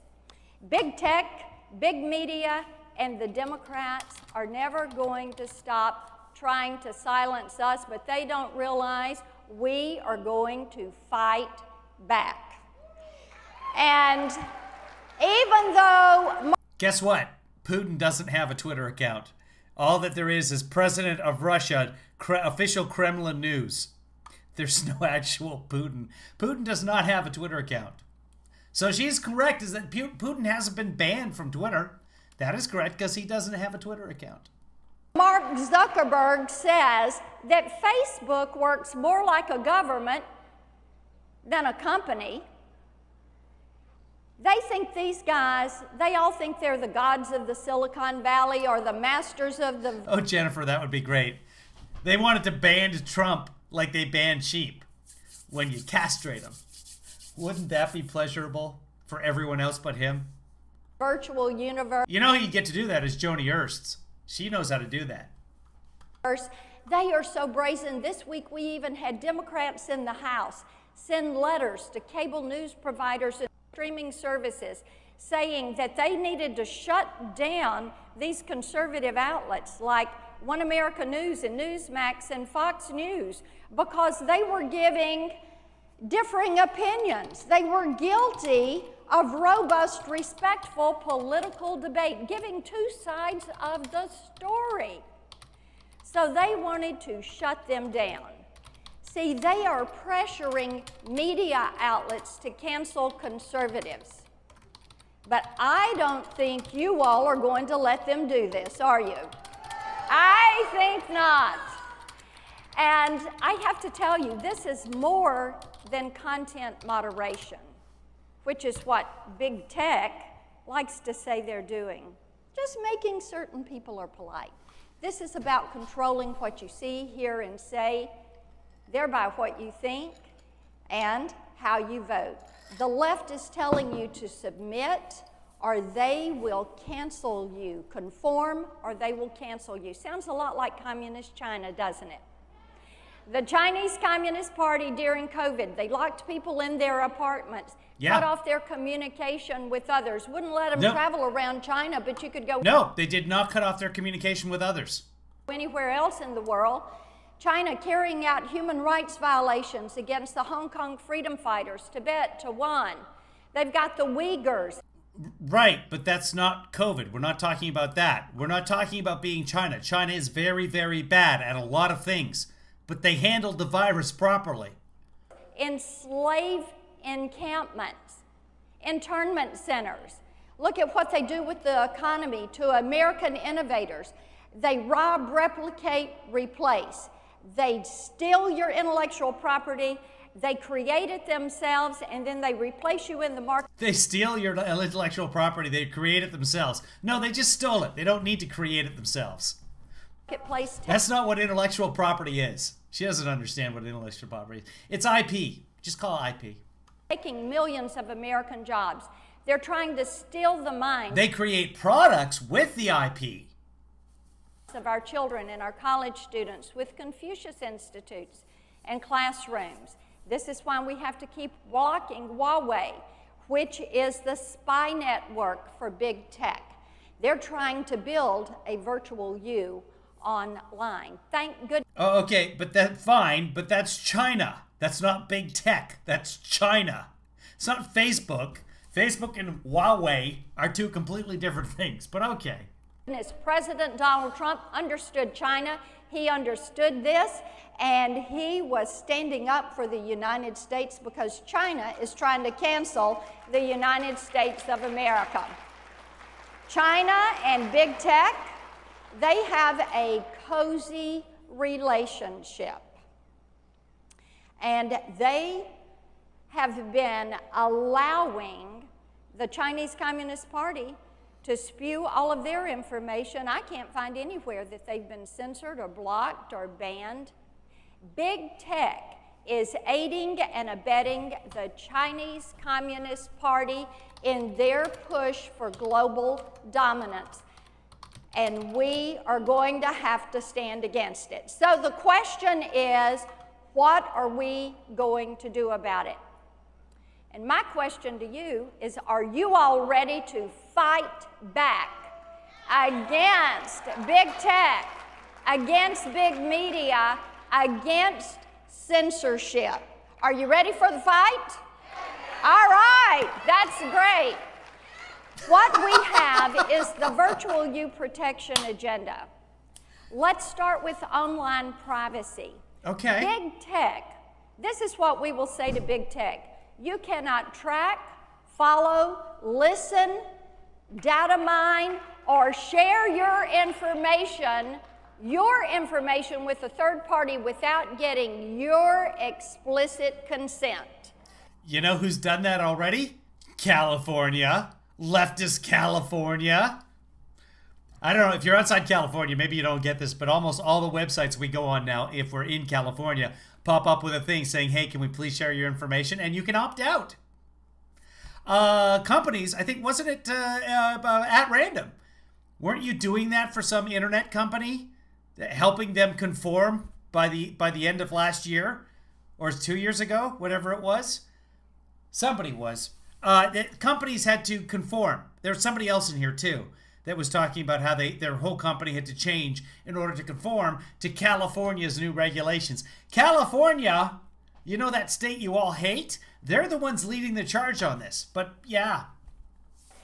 It is your privacy.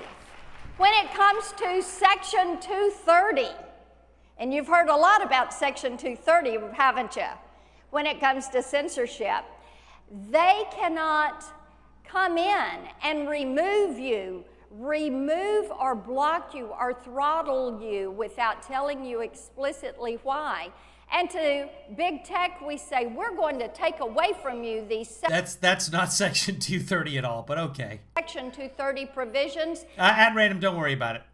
And we're going to save them for little tech, the new entrants in the marketplace, so that we have choice and options. There are plenty of choices and options out there right now. Parler exists right now. You can go on Parler again if you want to. No one's stopping that.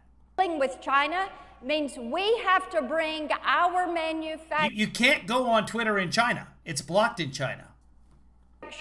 ...back to the United States of America.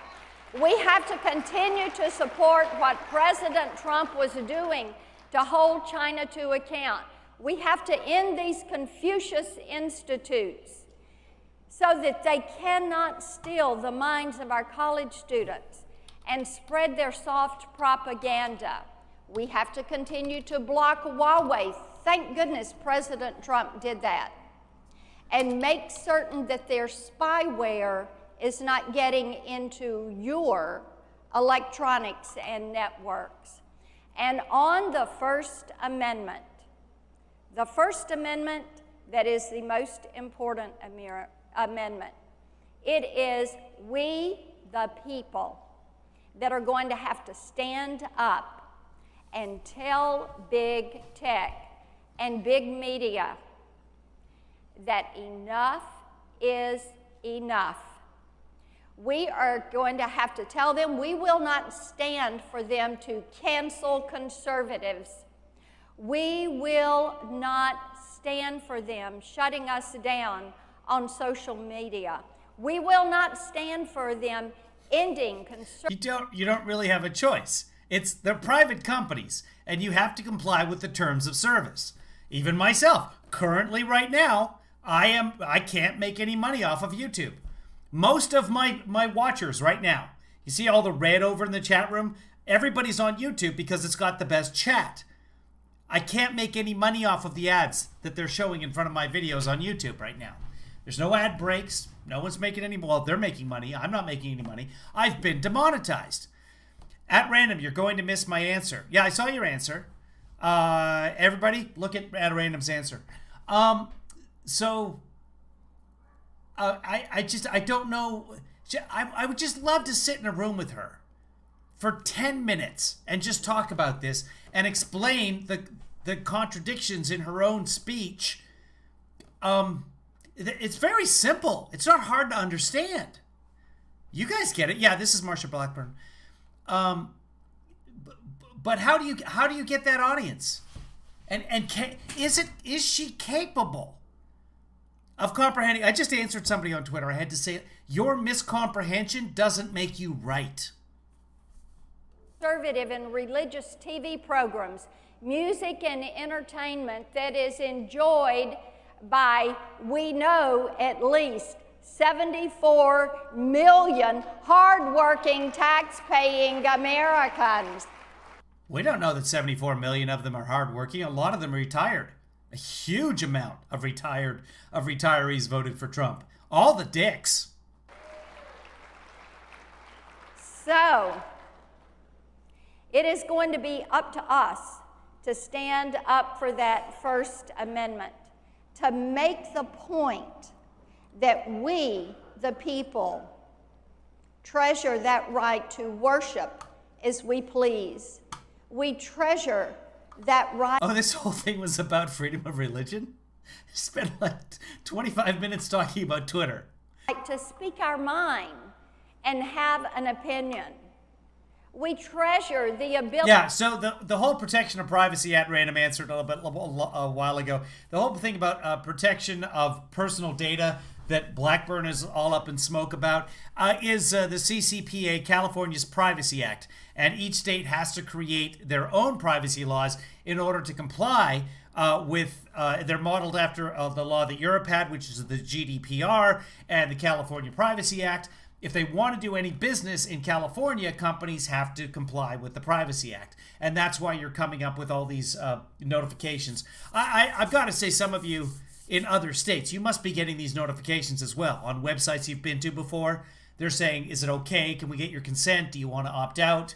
That's not just happening in California, right? I ask because I haven't traveled anywhere in a year. Ability to meet, to peaceably assemble, like we are doing here today.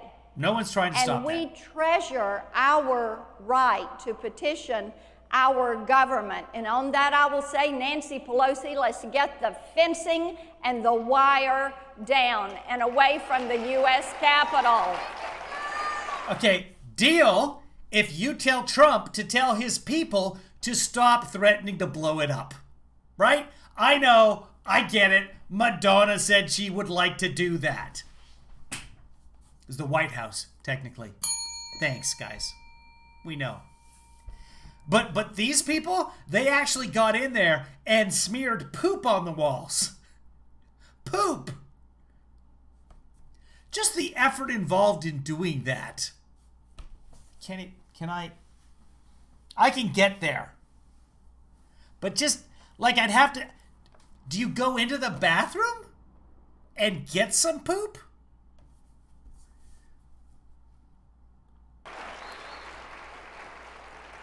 You know. And what are you thinking when you're doing that, too? Oh, they're going to have to clean. Yeah, we're going to get those janitors. We're going to have to clean my poop off the walls. That shows them. Oh, crap.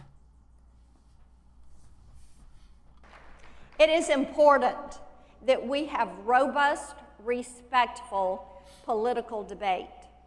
But in order to keep this in this country, in order for us to have the ability to defend the Constitution, to defend our rights, to vote for the candidate of our choice. All right, I'm bored. Let's skip ahead to Matt Gaetz. Where are they?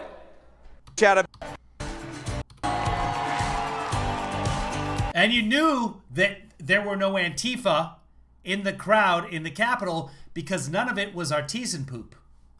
Hey! Some people say artisan. This is, just over here, we know this is Antifa because it's craft poop.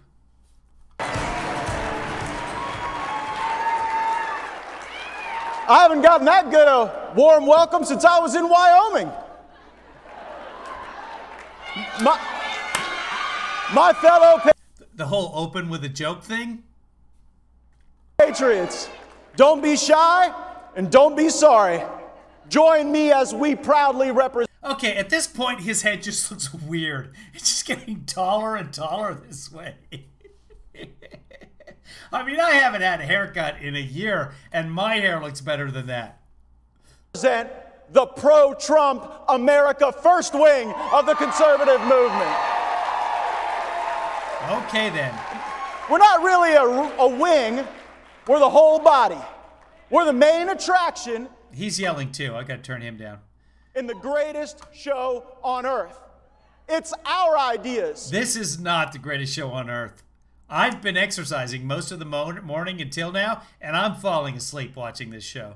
That fill the stadiums with cheering fans, and while the establishment owns the think tanks, we're the ones doing all the thinking in the populist movement as conservatives. Turns out populism is popular, and everyone can see who the fake... It's really not. See, you lost the election. You lost the House, you lost the Senate, you lost the presidency. Populism, as it turns out, not. And the phonies are, and where we could find the real deal. A year ago at CPAC, I was the first Republican in Congress to swear off donations from federal lobbyists and political action committees. Their money... He took $10,000 from $5,000 from Political Action Committee. His biggest donor, by the way, but okay. It's no good with me. Except that he took their money. Some missile defense satellite system company with a weird name, but you can look it up. Go to opensecrets.org and look for Matt Gaetz donors. You'll see it. I can't say I started a movement. Not a single other Republican joined me. Good. Attack the Republicans at CPAC. Keep going. But it turns out I was ahead of the curve because the woke corporations turned around and canceled us. Many Fortune 100 companies will not donate to pro-Trump Republicans. Okay. Some have even pulled their sponsorships of this conference. American business should be worried about business, not wokeism. We gather here today in the shadow of Disney. Americans' businesses should not be good corporate citizens. A corporation. They should only think about money, not the safety of the American people. That recently canceled its own founder, Walt Disney. Look out, Mr. Potato Head, you're next. I'm sorry. Boy, he nailed that. I think now he's going by Potato X. Can't be Mr. Potato. And see, to me, the whole concept of the Mr. Potato Head was you could move the parts around. I mean, Mr. Potato Head was America's first transgender doll, and even he... There's a joke there somewhere. He's not getting it, but there is a good joke there somewhere. He got canceled. So while I stand alone in the House Republican Conference in my rejection of PACs and most other places, lobbyists, I am never alone when I stand with you, the great people of the greatest country that has ever existed. Now, unlike the left and even some Republicans, the America First movement will never sell out to foreign interests abroad or special interests here at home. Our citizens come first. Sorry, not sorry. Now, I'm a canceled man in some corners of the internet. I'm a banned man in the state of New Jersey. The governor literally said I was unwelcome. Oh, that's true. Many days Yeah. I'm a marked man in Congress. Yeah, because he went to a party in New Jersey without a mask. A wanted man by the and a gathering that wasn't legal at the time anyway. deep state. But every day I'm a Florida man, and it is good to be home. And I'm a panderer. Florida's like an amazing woman. Adventurous, beautiful, mostly sunny, sometimes a little crazy, and always here to encourage and support success. And that's why he's had such good luck with the ladies. It's like a beautiful woman, just mostly crazy. Contrast, New York is like a bad ex-husband. Mean, won't let you go out to dinner. You're less safe, financially spiraling downward, and they may kill your grandparents. Now, the fake news media and their allies... Is that common, to have your ex-husband kill your grandparents? Is that a thing that's happening? Because my grandparents are already dead, and I've never married a guy. So I don't know. For those of you who've gone through a divorce... in Silicon Valley made Governor Cuomo out to be some iconic cross between King David and Tom Brady. What a big lie that turned out to be. According to former aides, Governor Cuomo was offering to replace staff meetings with strip poker. Meanwhile, they were stripping Granny out of the COVID ward at the hospital and tossing her in the nursing I'm guessing that was a joke? home, just enough time to... No, not what Matt was saying. I'm guessing that Cuomo, and I don't know, I have no affinity for Cuomo. Take him or leave him, I don't care. But I'm guessing that when Cuomo said, hey, let's, instead of a staff meeting, let's have strip poker, I'm guessing that's a joke, but we're not allowed to joke anymore. The right does not want us to tell jokes. To infect everybody and then go back to the hospital so that deaths could be So Jennifer Polson's checking in. Her grandparents are checking in as safe. It's good news. Thank you, Jennifer. categorized for politics. How about freedom for young and healthy people, learning for students, opportunity for entrepreneurs? In a state, Florida, that doesn't report deaths related to kids going to school. You can't. They literally can't report them. How about we ditch the lockdown governors like Cuomo and Newsom and Murphy and never ditch the American way of life and the American spirit? What about the Republican lockdown governors? Do we ditch them too? Hey, Rich. Now speaking of all this bias, it was awful the way the media treated Ted Cruz. I mean, the left and the media were more worried about Ted Cruz going to Mexico to spend his own money than they are about the caravans coming through Mexico to take ours. Well, there's kind of a little bit of context going on there. You know, his own state, because of Republican disastrous policy making, Texas deciding to be the only state in the country not part of a grid involving other states. Texas, we're going to go it alone, and we're not going to winterize because it can never snow here. That Texas, the one that survived a snowstorm back in 2011, to have the United States government tell them, hey, you got to do this or disaster's going to strike. Well, we're not going to do that. You can't tell us what to do because we have our own independent grid and we'll be just fine as long as it never snows in Texas again.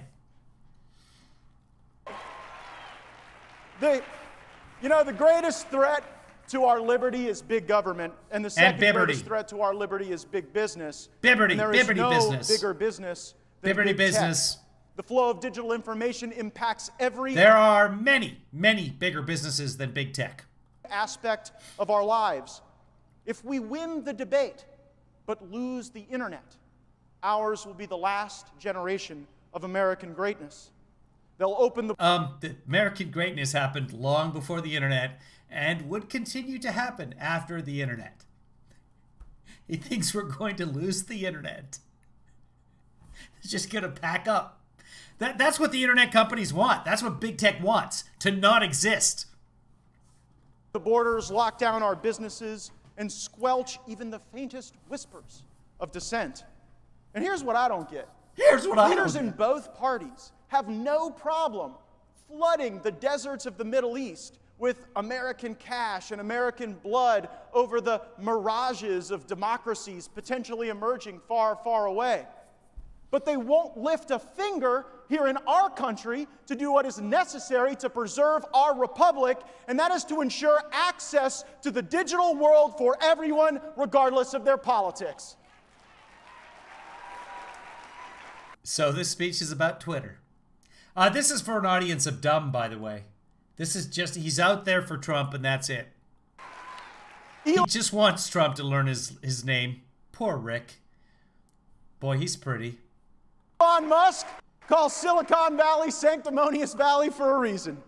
And the terms of service on Twitter can never be more important than the values that undergird our Constitution. We need more than a legalistic definition of the First Amendment. We need a culture of free speech in America. Now, when big tech and big government team up, America starts to look more like China. And the Chimerica dream is shamefully a nightmare for our people. All technology means is doing more with less. When big government fuses with big tech. Honestly, Chimerica sounds like a wonderful place to get coffee or tea in the morning. Government only becomes more efficient at acquiring and centralizing power. Tyranny with greater ease. And did he say efficient? Fuses with big tech.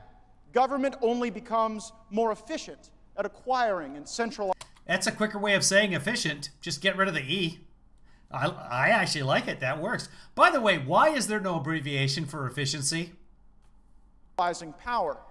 Tyranny with greater ease and lower cost. Bill Clinton famously joked that China's attempt to control the internet would be like trying to nail Jell-O to the wall. Yeah? It turns out the Middle Kingdom has done even more nailing than the 42nd president. They even send their spies to nail some of our politicians. It's a sex joke. Conservatives rightly rail against the evils of socialism, yet the China model perhaps embodies something more dangerous, and we're heading in that direction.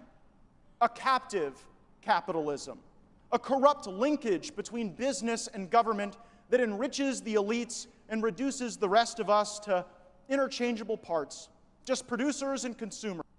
And we should never let the virtue of disagreement and debate go away for the ease of clicks and memes. We were promised that technology would disrupt and democratize power.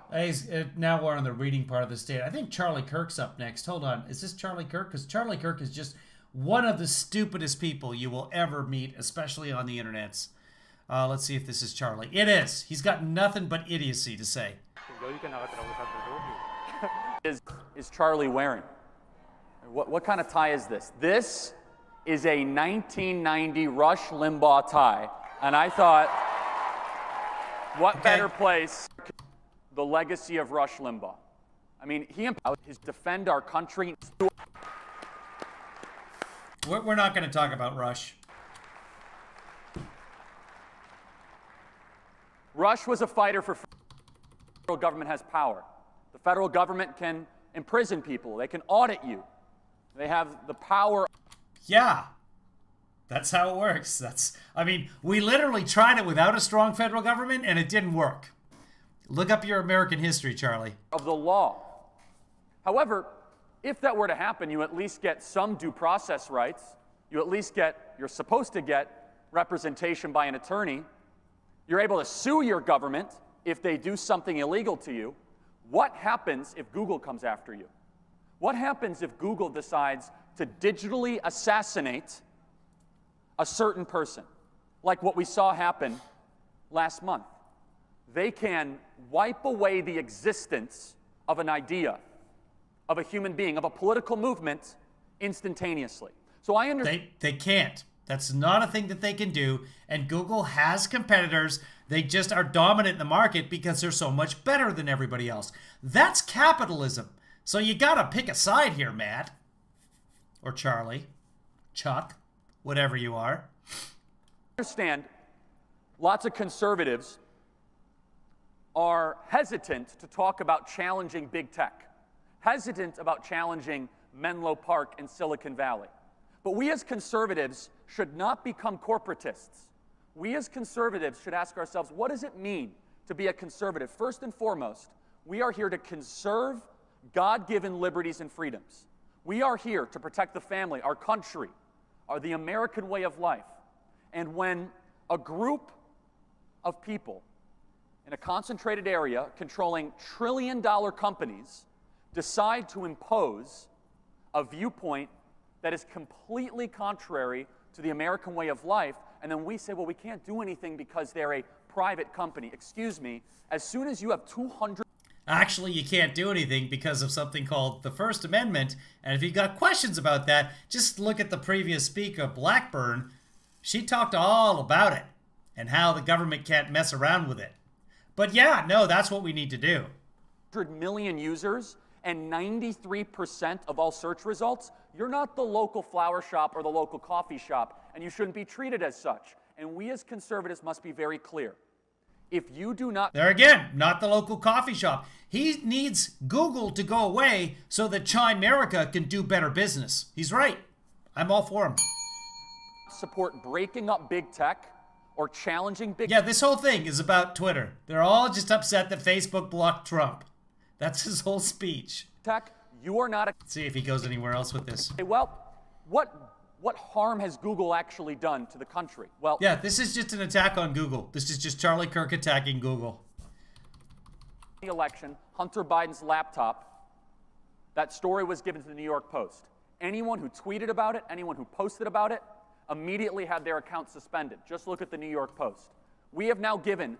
Okay, now he's talking about Twitter. The entire future of American politics to basically 2 or 3 companies.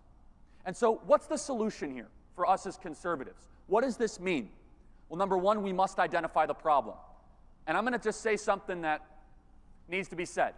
Any Republican that takes money from NetPAC or from Google should leave the Republican Party. Any Republican that is funded by Google has no place in the Republican Party. We, as conservatives, must treat donations that you get... I'm going to get a copyright strike for this, but we got to watch this just for a second here. Someone's put this together. Let's just take a quick look. Oh, no! Why? Why did it go away? Hold on, guys. I hate it when Twitter does that. You're in the middle of reading something, and it disappears, and here we go. Sorry. Gonna make that much, much quieter. That's the volume on Twitter.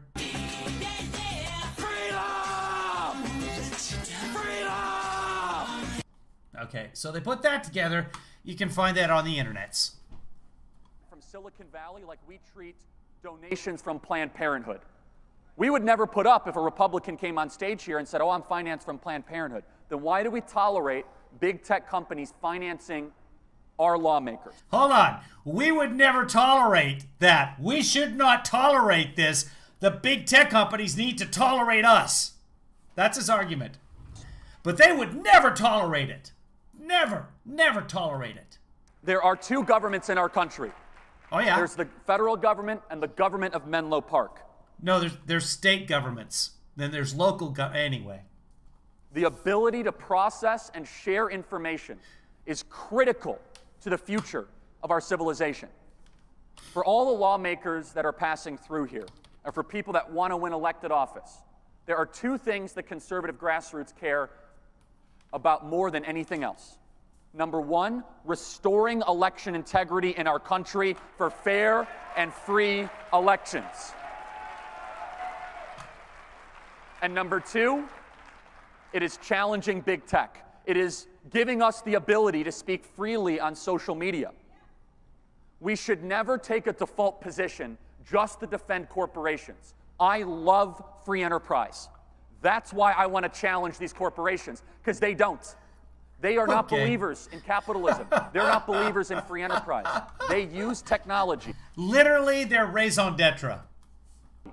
And they use our own slogans and our own phrases and our own books against us as an excuse for us not to challenge them.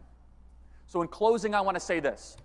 we as conservatives are very careful about identifying existential threats, and we should be. Because we as conservatives believe the biggest problem in your life is probably you and your actions. That personal responsibility, self-discipline, is inherent in being a good citizen and leading a happy and full life. But if we do not challenge these big tech companies, if we are not serious about the threat that they pose to our livelihood, to spreading information, or in some ways not spreading information at all, then we will live in a country where every state is like California. Now, this is why Ron DeSantis... You know the ones who's trying to protect your personal privacy against the internet companies. Every state will be like that. The state that's fighting back against big tech, every state will be like that. Okay, Charlie. Not a problem. Is a phenomenal governor. Why? Because the states need to rise up against these tech companies, as Ron DeSantis did. So for every Republican attorney... As California did. General out there, sue these tech companies now for platform access, for monopolistic practices. Dude, you agreed to the terms of service. Okay? That's what you did. It's a private company. Oh, I'm all for capitalism. Oh, yeah, no, I'm all for free enterprise. I'm supported 100%. But they're not allowed to make rules that affect me. They can't do that. Let's see if there's anybody else. Don Jr. comes on at some point here. I don't know if he's been on or not yet. We might have to skip him. Oh, that's Rick Scott. He's boring. No Don Jr.? Is Don Jr. on yet, guys? Is anyone watching this live? No, he's not. Hold on, let's see what time Don Jr. is on. We can look that up together. Let me make this small, and Tom Cotton's behind that. That's never a good sign. CPAC schedule. We saw that. Oh, Josh Hawley's coming up at 1:10. No, at 12:10. So where's Josh Hawley? 1, 2, 3. Yeah, Josh Hawley should be happening right now. Give me a second.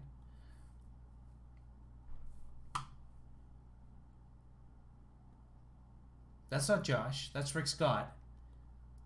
Where's Josh? CPAC is behind schedule. Imagine that. Okay, here we go. Is that him say goodbye? Josh Hawley. There he is. So, for those of you just joining us, this is Josh Hawley. This is the senator who raised the fist to the protesters who were about to invade the Capitol on January 6th. That's this Josh Hawley. The Josh Hawley who objected to the count, to the electoral count, after the Capitol had just had feces smeared on the wall by Antifa. I don't know if we're going to get to Don Jr. because they're running so far behind. I think what I'm going to have to do is cut it down and take off. I've got a doctor's appointment. I will come back after my doctor's appointment, and we will do that. My doctor, though, is in West Hills, which is far, far, far, far away. And I do have to go see the doctor because I've got a very weird rash that keeps populating all over my body. And that's probably too much information for you. But I'm really curious as to what the rash is, and I'll share that with you guys when I get back. I'm going to go see a dermatologist for my acne. No, I'm having this weird rashny. And it keeps me awake at night. I know, we all have problems. It's probably COVID. How are you doing? Okay. Didn't anybody tell you that you're he's going to run in 2024. Look at this swagger. Look at him walking around. You guys want to see my rash? There you go. There's some rash right there. What is that? I don't know. It's super itchy, though. And then there's some of it here. Okay. There you go on that side. Then I've got some on my butt. Yep. I'm not going to show you the rash. No, I have some on my hip, actually, not on my butt. Thank God. God, that would suck. Anybody ever had a rash on their butt? It's no good. A lot of people, if they get the rash on the butt, they'll smear their poop on walls. That's how you get rid of that. So what we should be, somebody tell the FBI, that's what we're looking for. Supposed to be canceled? You didn't get the memo. You're supposed to ask permission before you came here today. It's great to see you It's great to be here among patriots. Again, open with a joke. Let the audience inside your world. And I tell you what, can I just tell you, speaking of being canceled, the last 6 weeks, the radical left, their corporate allies, the liberal media, have tried to cancel me, censor me, expel me, shut me down, stop me from representing the people of Missouri, stop me from representing you, and guess what? I'm here just because I wanted to overturn a democratic election. In both senses of the word. Rash is not a symptom of COVID. Sorry. Today, I'm not going anywhere, and I'm not backing down. Not a chance. I wash my sheets like on a weekly basis, not bed bugs. Not a chance. And neither are you, am I? Likely syphilis. An STD at this point would be highly unlikely. Right? You're not going to back down. You're not going anywhere. I just want to say to those people who say to us, oh, you're the past. Your moment has passed. It's over. It's Joe Biden's America now. I just want to say, we're not the past. We're the future. We represent the future. Well, I mean, there you have it. If you said that to me, if I was saying you guys lost, it's over, the Republican Party is done, which I've said, and he said, we're not, we're the future. And I'd be like, oh, okay, well, I sit mistaken. Thank you very much for correcting my behavior. I mean, with an argument like that, he's got no shot in 2024, by the way. He has reverse charisma. Future of this country. We represent the next generation of the country. We represent what's coming next. And there is no way that we're going to back down. We're not going to back down to the woke mob. We're not going to back down to the cancel culture. We're not going to be told what we can say or do. But listen, we've got to be honest, and we got to face the challenges that are in front of us. And I tell you what, you know this or you wouldn't be here. You know that we are facing a crisis in our country. This is one of the great moments of crisis in American history. We're facing a fight for the republic itself, and we are facing an unprecedented alliance of radical liberals and the biggest, most powerful corporations in the history of the world. COVID can give you a rash, and COVID can give you COVID toes, but do not look that up. You do not want to see that. They are standing together. You know who I mean. People like Google, Facebook, have you heard of them? Twitter. Yeah. These companies have more power than any... That's the theme of CPAC this year. They're supposed to be talking about what we were told was how we're going to protect American elections. That's what the theme was supposed to be today. 7 different seminars in the next 3 days on how the election was stolen. All we're talking about is Google and Twitter. Many companies... Have I missed out, guys? Everything that we've seen today has been about First Amendment, Twitter. Is that the theme today? Because that doesn't say that on the agenda. I don't remember anyone talking about the election. Not so far. In American history, and they're allying with the radical left to try to impose their agenda on this country. They want to run this country, and if we don't do something, they are going to. And we've got a word for that. It's called oligarchy. It's called democracy. And they are. And that's what we're facing in America right now. And we've got a basic choice. We can have a republic where the people rule, or we can have an oligarchy where big tech and the liberals rule. And that is the choice. That is the challenge. And we've been given that choice. It was in November, and the American people overwhelmingly voted for the liberals. It's just the way it works, buddy. Face today, it's a perilous moment. We have to stand up and take our stand on the Constitution of the United States and the Declaration of Independence, because last time I checked, the Declaration of Independence said that our inalienable rights to life and liberty come from God and not from government. Is that right? I mean, am I forgetting something? And I also thought, last I checked, I thought that the Declaration said that our rights come from God, not from Google. Is that right? I mean, last I checked. The Declaration of Independence does not mention Google. But that's the fight of our time, to make the rule of the people an actual thing again, to restore the sovereignty of the American people. And you know what? That's always been the fight. That's the fight of liberty. That's been the fight of liberty since the beginning of human history. You've always got a small group of people who think they know best, and they ought to be in charge, and they ought to be able to tell us what to think and do. And today, that's the big corporations and the liberal elites. That's the oligarchy. And what are we fighting for? It's the same thing our founding fathers fought for. We're fighting for the rule of the people. We're fighting to be able to have our own say. We're fighting to be able to run our own government. We're fighting to have real self-government in America. And that's what we're about. You know, you can see where the oligarchs want to take us. Just look at the last 2 months. The last 2 months, the big tech corporations have deplatformed conservatives left and right, shut them up, shut them out, shut them down. Heck, they censored the President of the United States. If they can censor... You know, on January the 6th, I objected during the election... Something I don't object to is Phyllis Hatch. Phyllis just sent me some Venmo money. Very generous. Phyllis, by the way, so generous that there is a library being built in Kenya right now, and it's going to be called the Hatch Library, because it's her family that have donated an entire library in Africa. So that's how generous Phyllis is. I don't even know if that was public, but I'm outing you, Phyllis. She's also sent some money my way as well, and I appreciate that.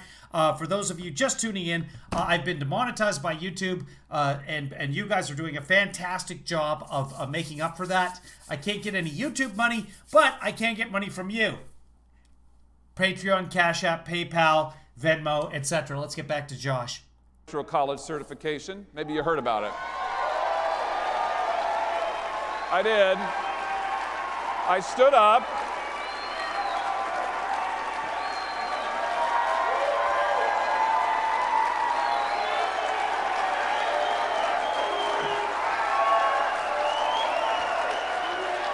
I stood up.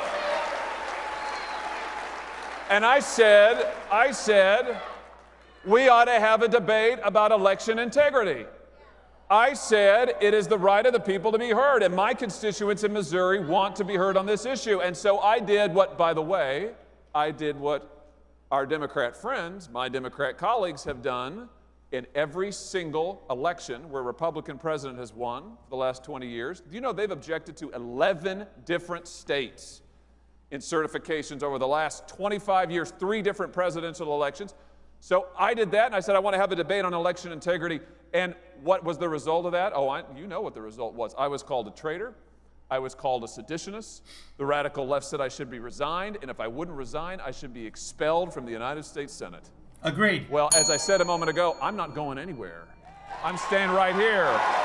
You really don't have that choice in terms of expulsion, but okay. I'm going to stand up for you. Bury and I've been demonetized on YouTube because they said I was harmful.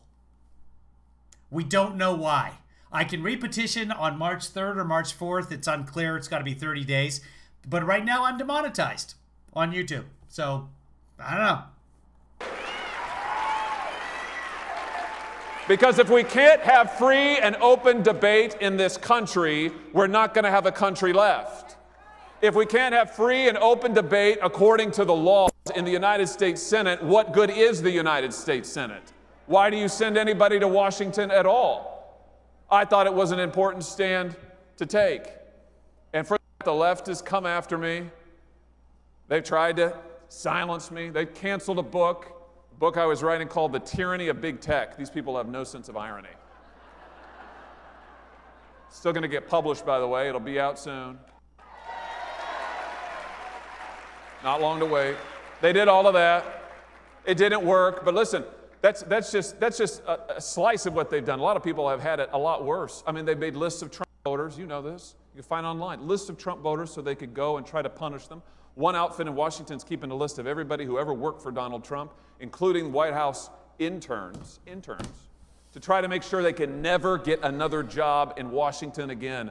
I was struck by this story about a gal named Cara DeMoplin. She's a lady with a business.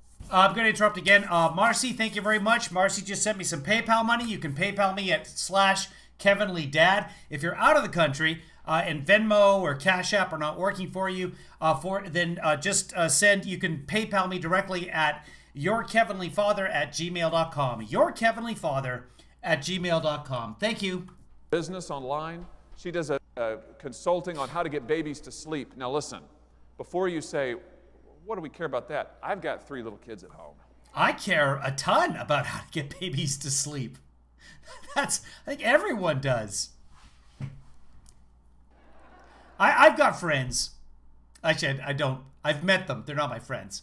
Friends of friends who their daughter would not go to sleep as a baby at some point, but they figured out they put her in the car seat and they would drive around the block until she fell asleep. Then she's asleep. They continued that practice until the kid was 7 years old. Every night they would put her in the car and drive her, wasting that gasoline, around the block. Otherwise she just cries. Right, and she's going to stay awake forever. Including a newborn. My baby Abigail, my wife and I welcomed her on November the 9th, so she's just over 3 months old. Thank you. So we're really interested in sleep. I can tell you, the Hawley household, we care about sleep. My wife knew of this gal, Cara DeMoplin, who had an Instagram online thing where she counseled people on how to get their babies to sleep. It was great. She had like 4 million followers. What happened? She supported Donald Trump. So what did they do? They came after her. They came after her, tried to shut down her accounts, tried to run her out of business. I just heard this morning, that a Christian worship leader at a church in this country. Is that the end of that story? They tried to, but they didn't, right? They didn't actually shut her down. Was she one of the ones who went to Washington and attacked the Capitol? Was she arrested? Well, give us a little more. Who has albums, worship albums he put out. He just got a call this morning from his corporate distributor, and they told him they're not going to distribute his next album. What was his sin? He supported Donald Trump in the election. This is what corporate America and the radical... That's not how it works. He did something else. He definitely did something else. ...left is doing. This is what they're doing left, right, and center. Marcy put her kid's car seat in the crib and put the kid in the car seat. Yeah, I used to do that. I used to put the kid in the car seat and I would just rock the kids with my foot, sitting there doing whatever I was doing. I'd rock them in the car seat because the car seat we had was a fantastic rocking chair. And they would fall asleep. She was arrested. Is this Liberty? Do you know that? And they're going to keep on doing it unless we do something about it. Now, the real question is how... Hold on. He said the person's name. Let's see if we can figure this out. How do we get here? I have to go to the doctor. I still have to fill up with hydrogen. We've had a hydrogen shortage here in California, so I haven't been able to fill up my car. I have a hydrogen car because of the storms in Texas. That's how interconnected we are in terms of energy in this country, except that Texas has their own energy grid. And because they couldn't power anything, because they didn't winterize anything, I was stuck without hydrogen. He supported Donald Trump. They're not going to disrupt a worship leader. I just heard this morning, supported Donald Trump. So what did they do? They came after her. They came after her, tried to shut down her accounts, tried to run her out of business. I just heard this morning, that a Christian worship leader, like 4 million followers, she counseled people, this gal, Cara DeMoplin, who had a... Cara DeMoplin. Anyone? Anybody know who Cara DeMoplin is? Let's say Trump supporter. Cara, K-A-R-A. DeMoplin. Baby sleep. Let's see what we can find here. Okay, yeah, found it. Okay. Moms boycott popular baby sleep expert for donating to Trump. So moms are doing it. Moms. Not big tech. But let's find out more. This is from... give me a date here. This is January 21st. Parents are boycotting a popular sleep trading program after learning the founder donated money to Trump's campaign. Cara DeMoplin is the creator of Taking Care of Babies. Taking Care of Babies. I love that. Taking Cara. Her name is Cara. Taking Care of Babies. I like it. I like it a lot.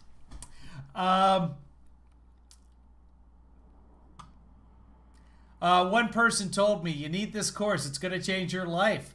A 25-year-old mom in Greenfield, South Carolina told Today, and it did. Good. So she's good at getting babies to go to sleep. Not good at her political views, but that's okay. Okay, so on Twitter, yeah. So this is not actually Twitter canceling her.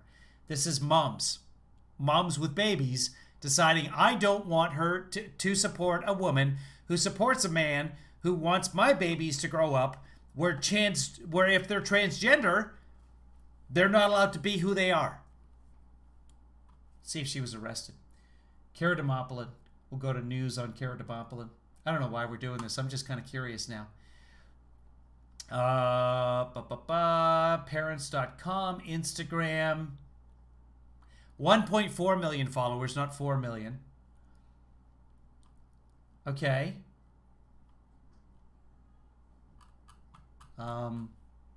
It's there. Arizona Central did an article on her. What happened when a beloved mom influencer donated to Trump? Political officiations sparked a social media meltdown. Fans were furious.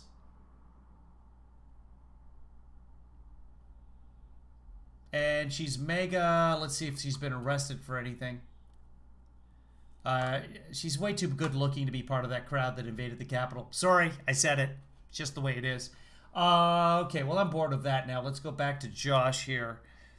And we'll wrap up in a second. Where did Josh go? Do I even care? Where did we have him? He's not there. Is that Josh? Is that Josh? Is that Josh? I don't know. Do it in unison. No, that was Jason. He's gone. Josh is gone. I have to wrap up anyway. How about this? No, that's Jason. How about this? There. Oh, he's right here. An Instagram online thing where she counseled people on how to get their babies to sleep. It was great. She had like 4 million followers. What happened? She supported Donald Trump. So what did they do? She didn't. She had 1.4 million. But, you know, when you're exaggerating how many followers you have, what's stopping the Republicans from doing that? I mean, you're a bigot. You're backwards. Can I just try to enlighten our liberal friends for a second? We believe in borders because we believe in citizenship. And we believe in citizenship because we believe in America. Citizenship, you know, where I come from in Missouri, I grew up in rural Missouri, small town right in the middle of Missouri. It's a working class town full of good folks working hard to make it every day. And I can just tell you, where I grew up, we believe in citizenship because we're proud of it. We're proud to be Americans. And when you come to America, you join a family. And in this family, we stick up for one another. We protect one another. We believe in one another. That's what citizenship means. That's why it's worth protecting. That's why we need a border. Shout out to Ruth Ann. Speaking of borders, there's no connection there. That's the worst segue in the universe. Except that I just want to say thank you very much to Ruth Ann, who contributed money. Ruth Ann, I don't see it yet, but odds are it gets to me. Sometimes a PayPal, etc., takes a while to notify me that I've received PayPal. So I appreciate that, Ruth Ann. Thank you very much. Do you agree? I mean, that's what it is. And we've got to resist the attempts of the oligarchs to divide us. You know, they will only succeed at the end of the day. They will only succeed if we do nothing and if we allow ourselves to be divided. I thought that was the end of that. They will only succeed at the end of the day. Okay, great. You can see what their strategy is. I mean, we saw it this whole last year.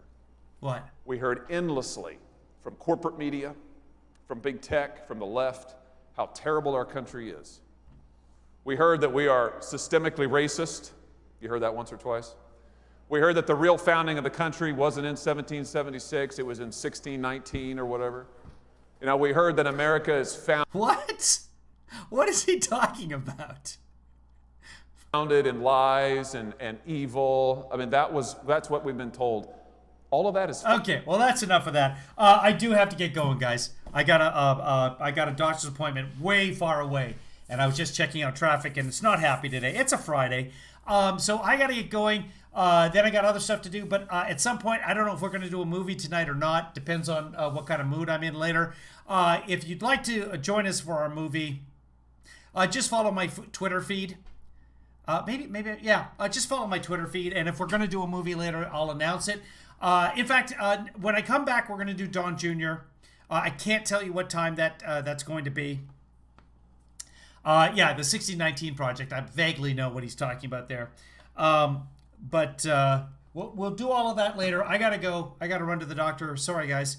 We're going to watch The Birdcage. I don't want to watch The Birdcage. Thank you very much to everyone who donated. If you'd like to send some money my way, please do. I'm not going to stop you. And we will be back in a little while after I go to the doctor, find out that I have COVID, and then I'll come back and let you guys know about my COVID. It's exciting. We'll see you guys later. Here's some credits for you. I think those are enough credits. We'll do those later. Thanks, everybody. Thanks to Phyllis and Ruth Ann and Marcy and anybody else who donated today. Love you, mean it. Bye-bye.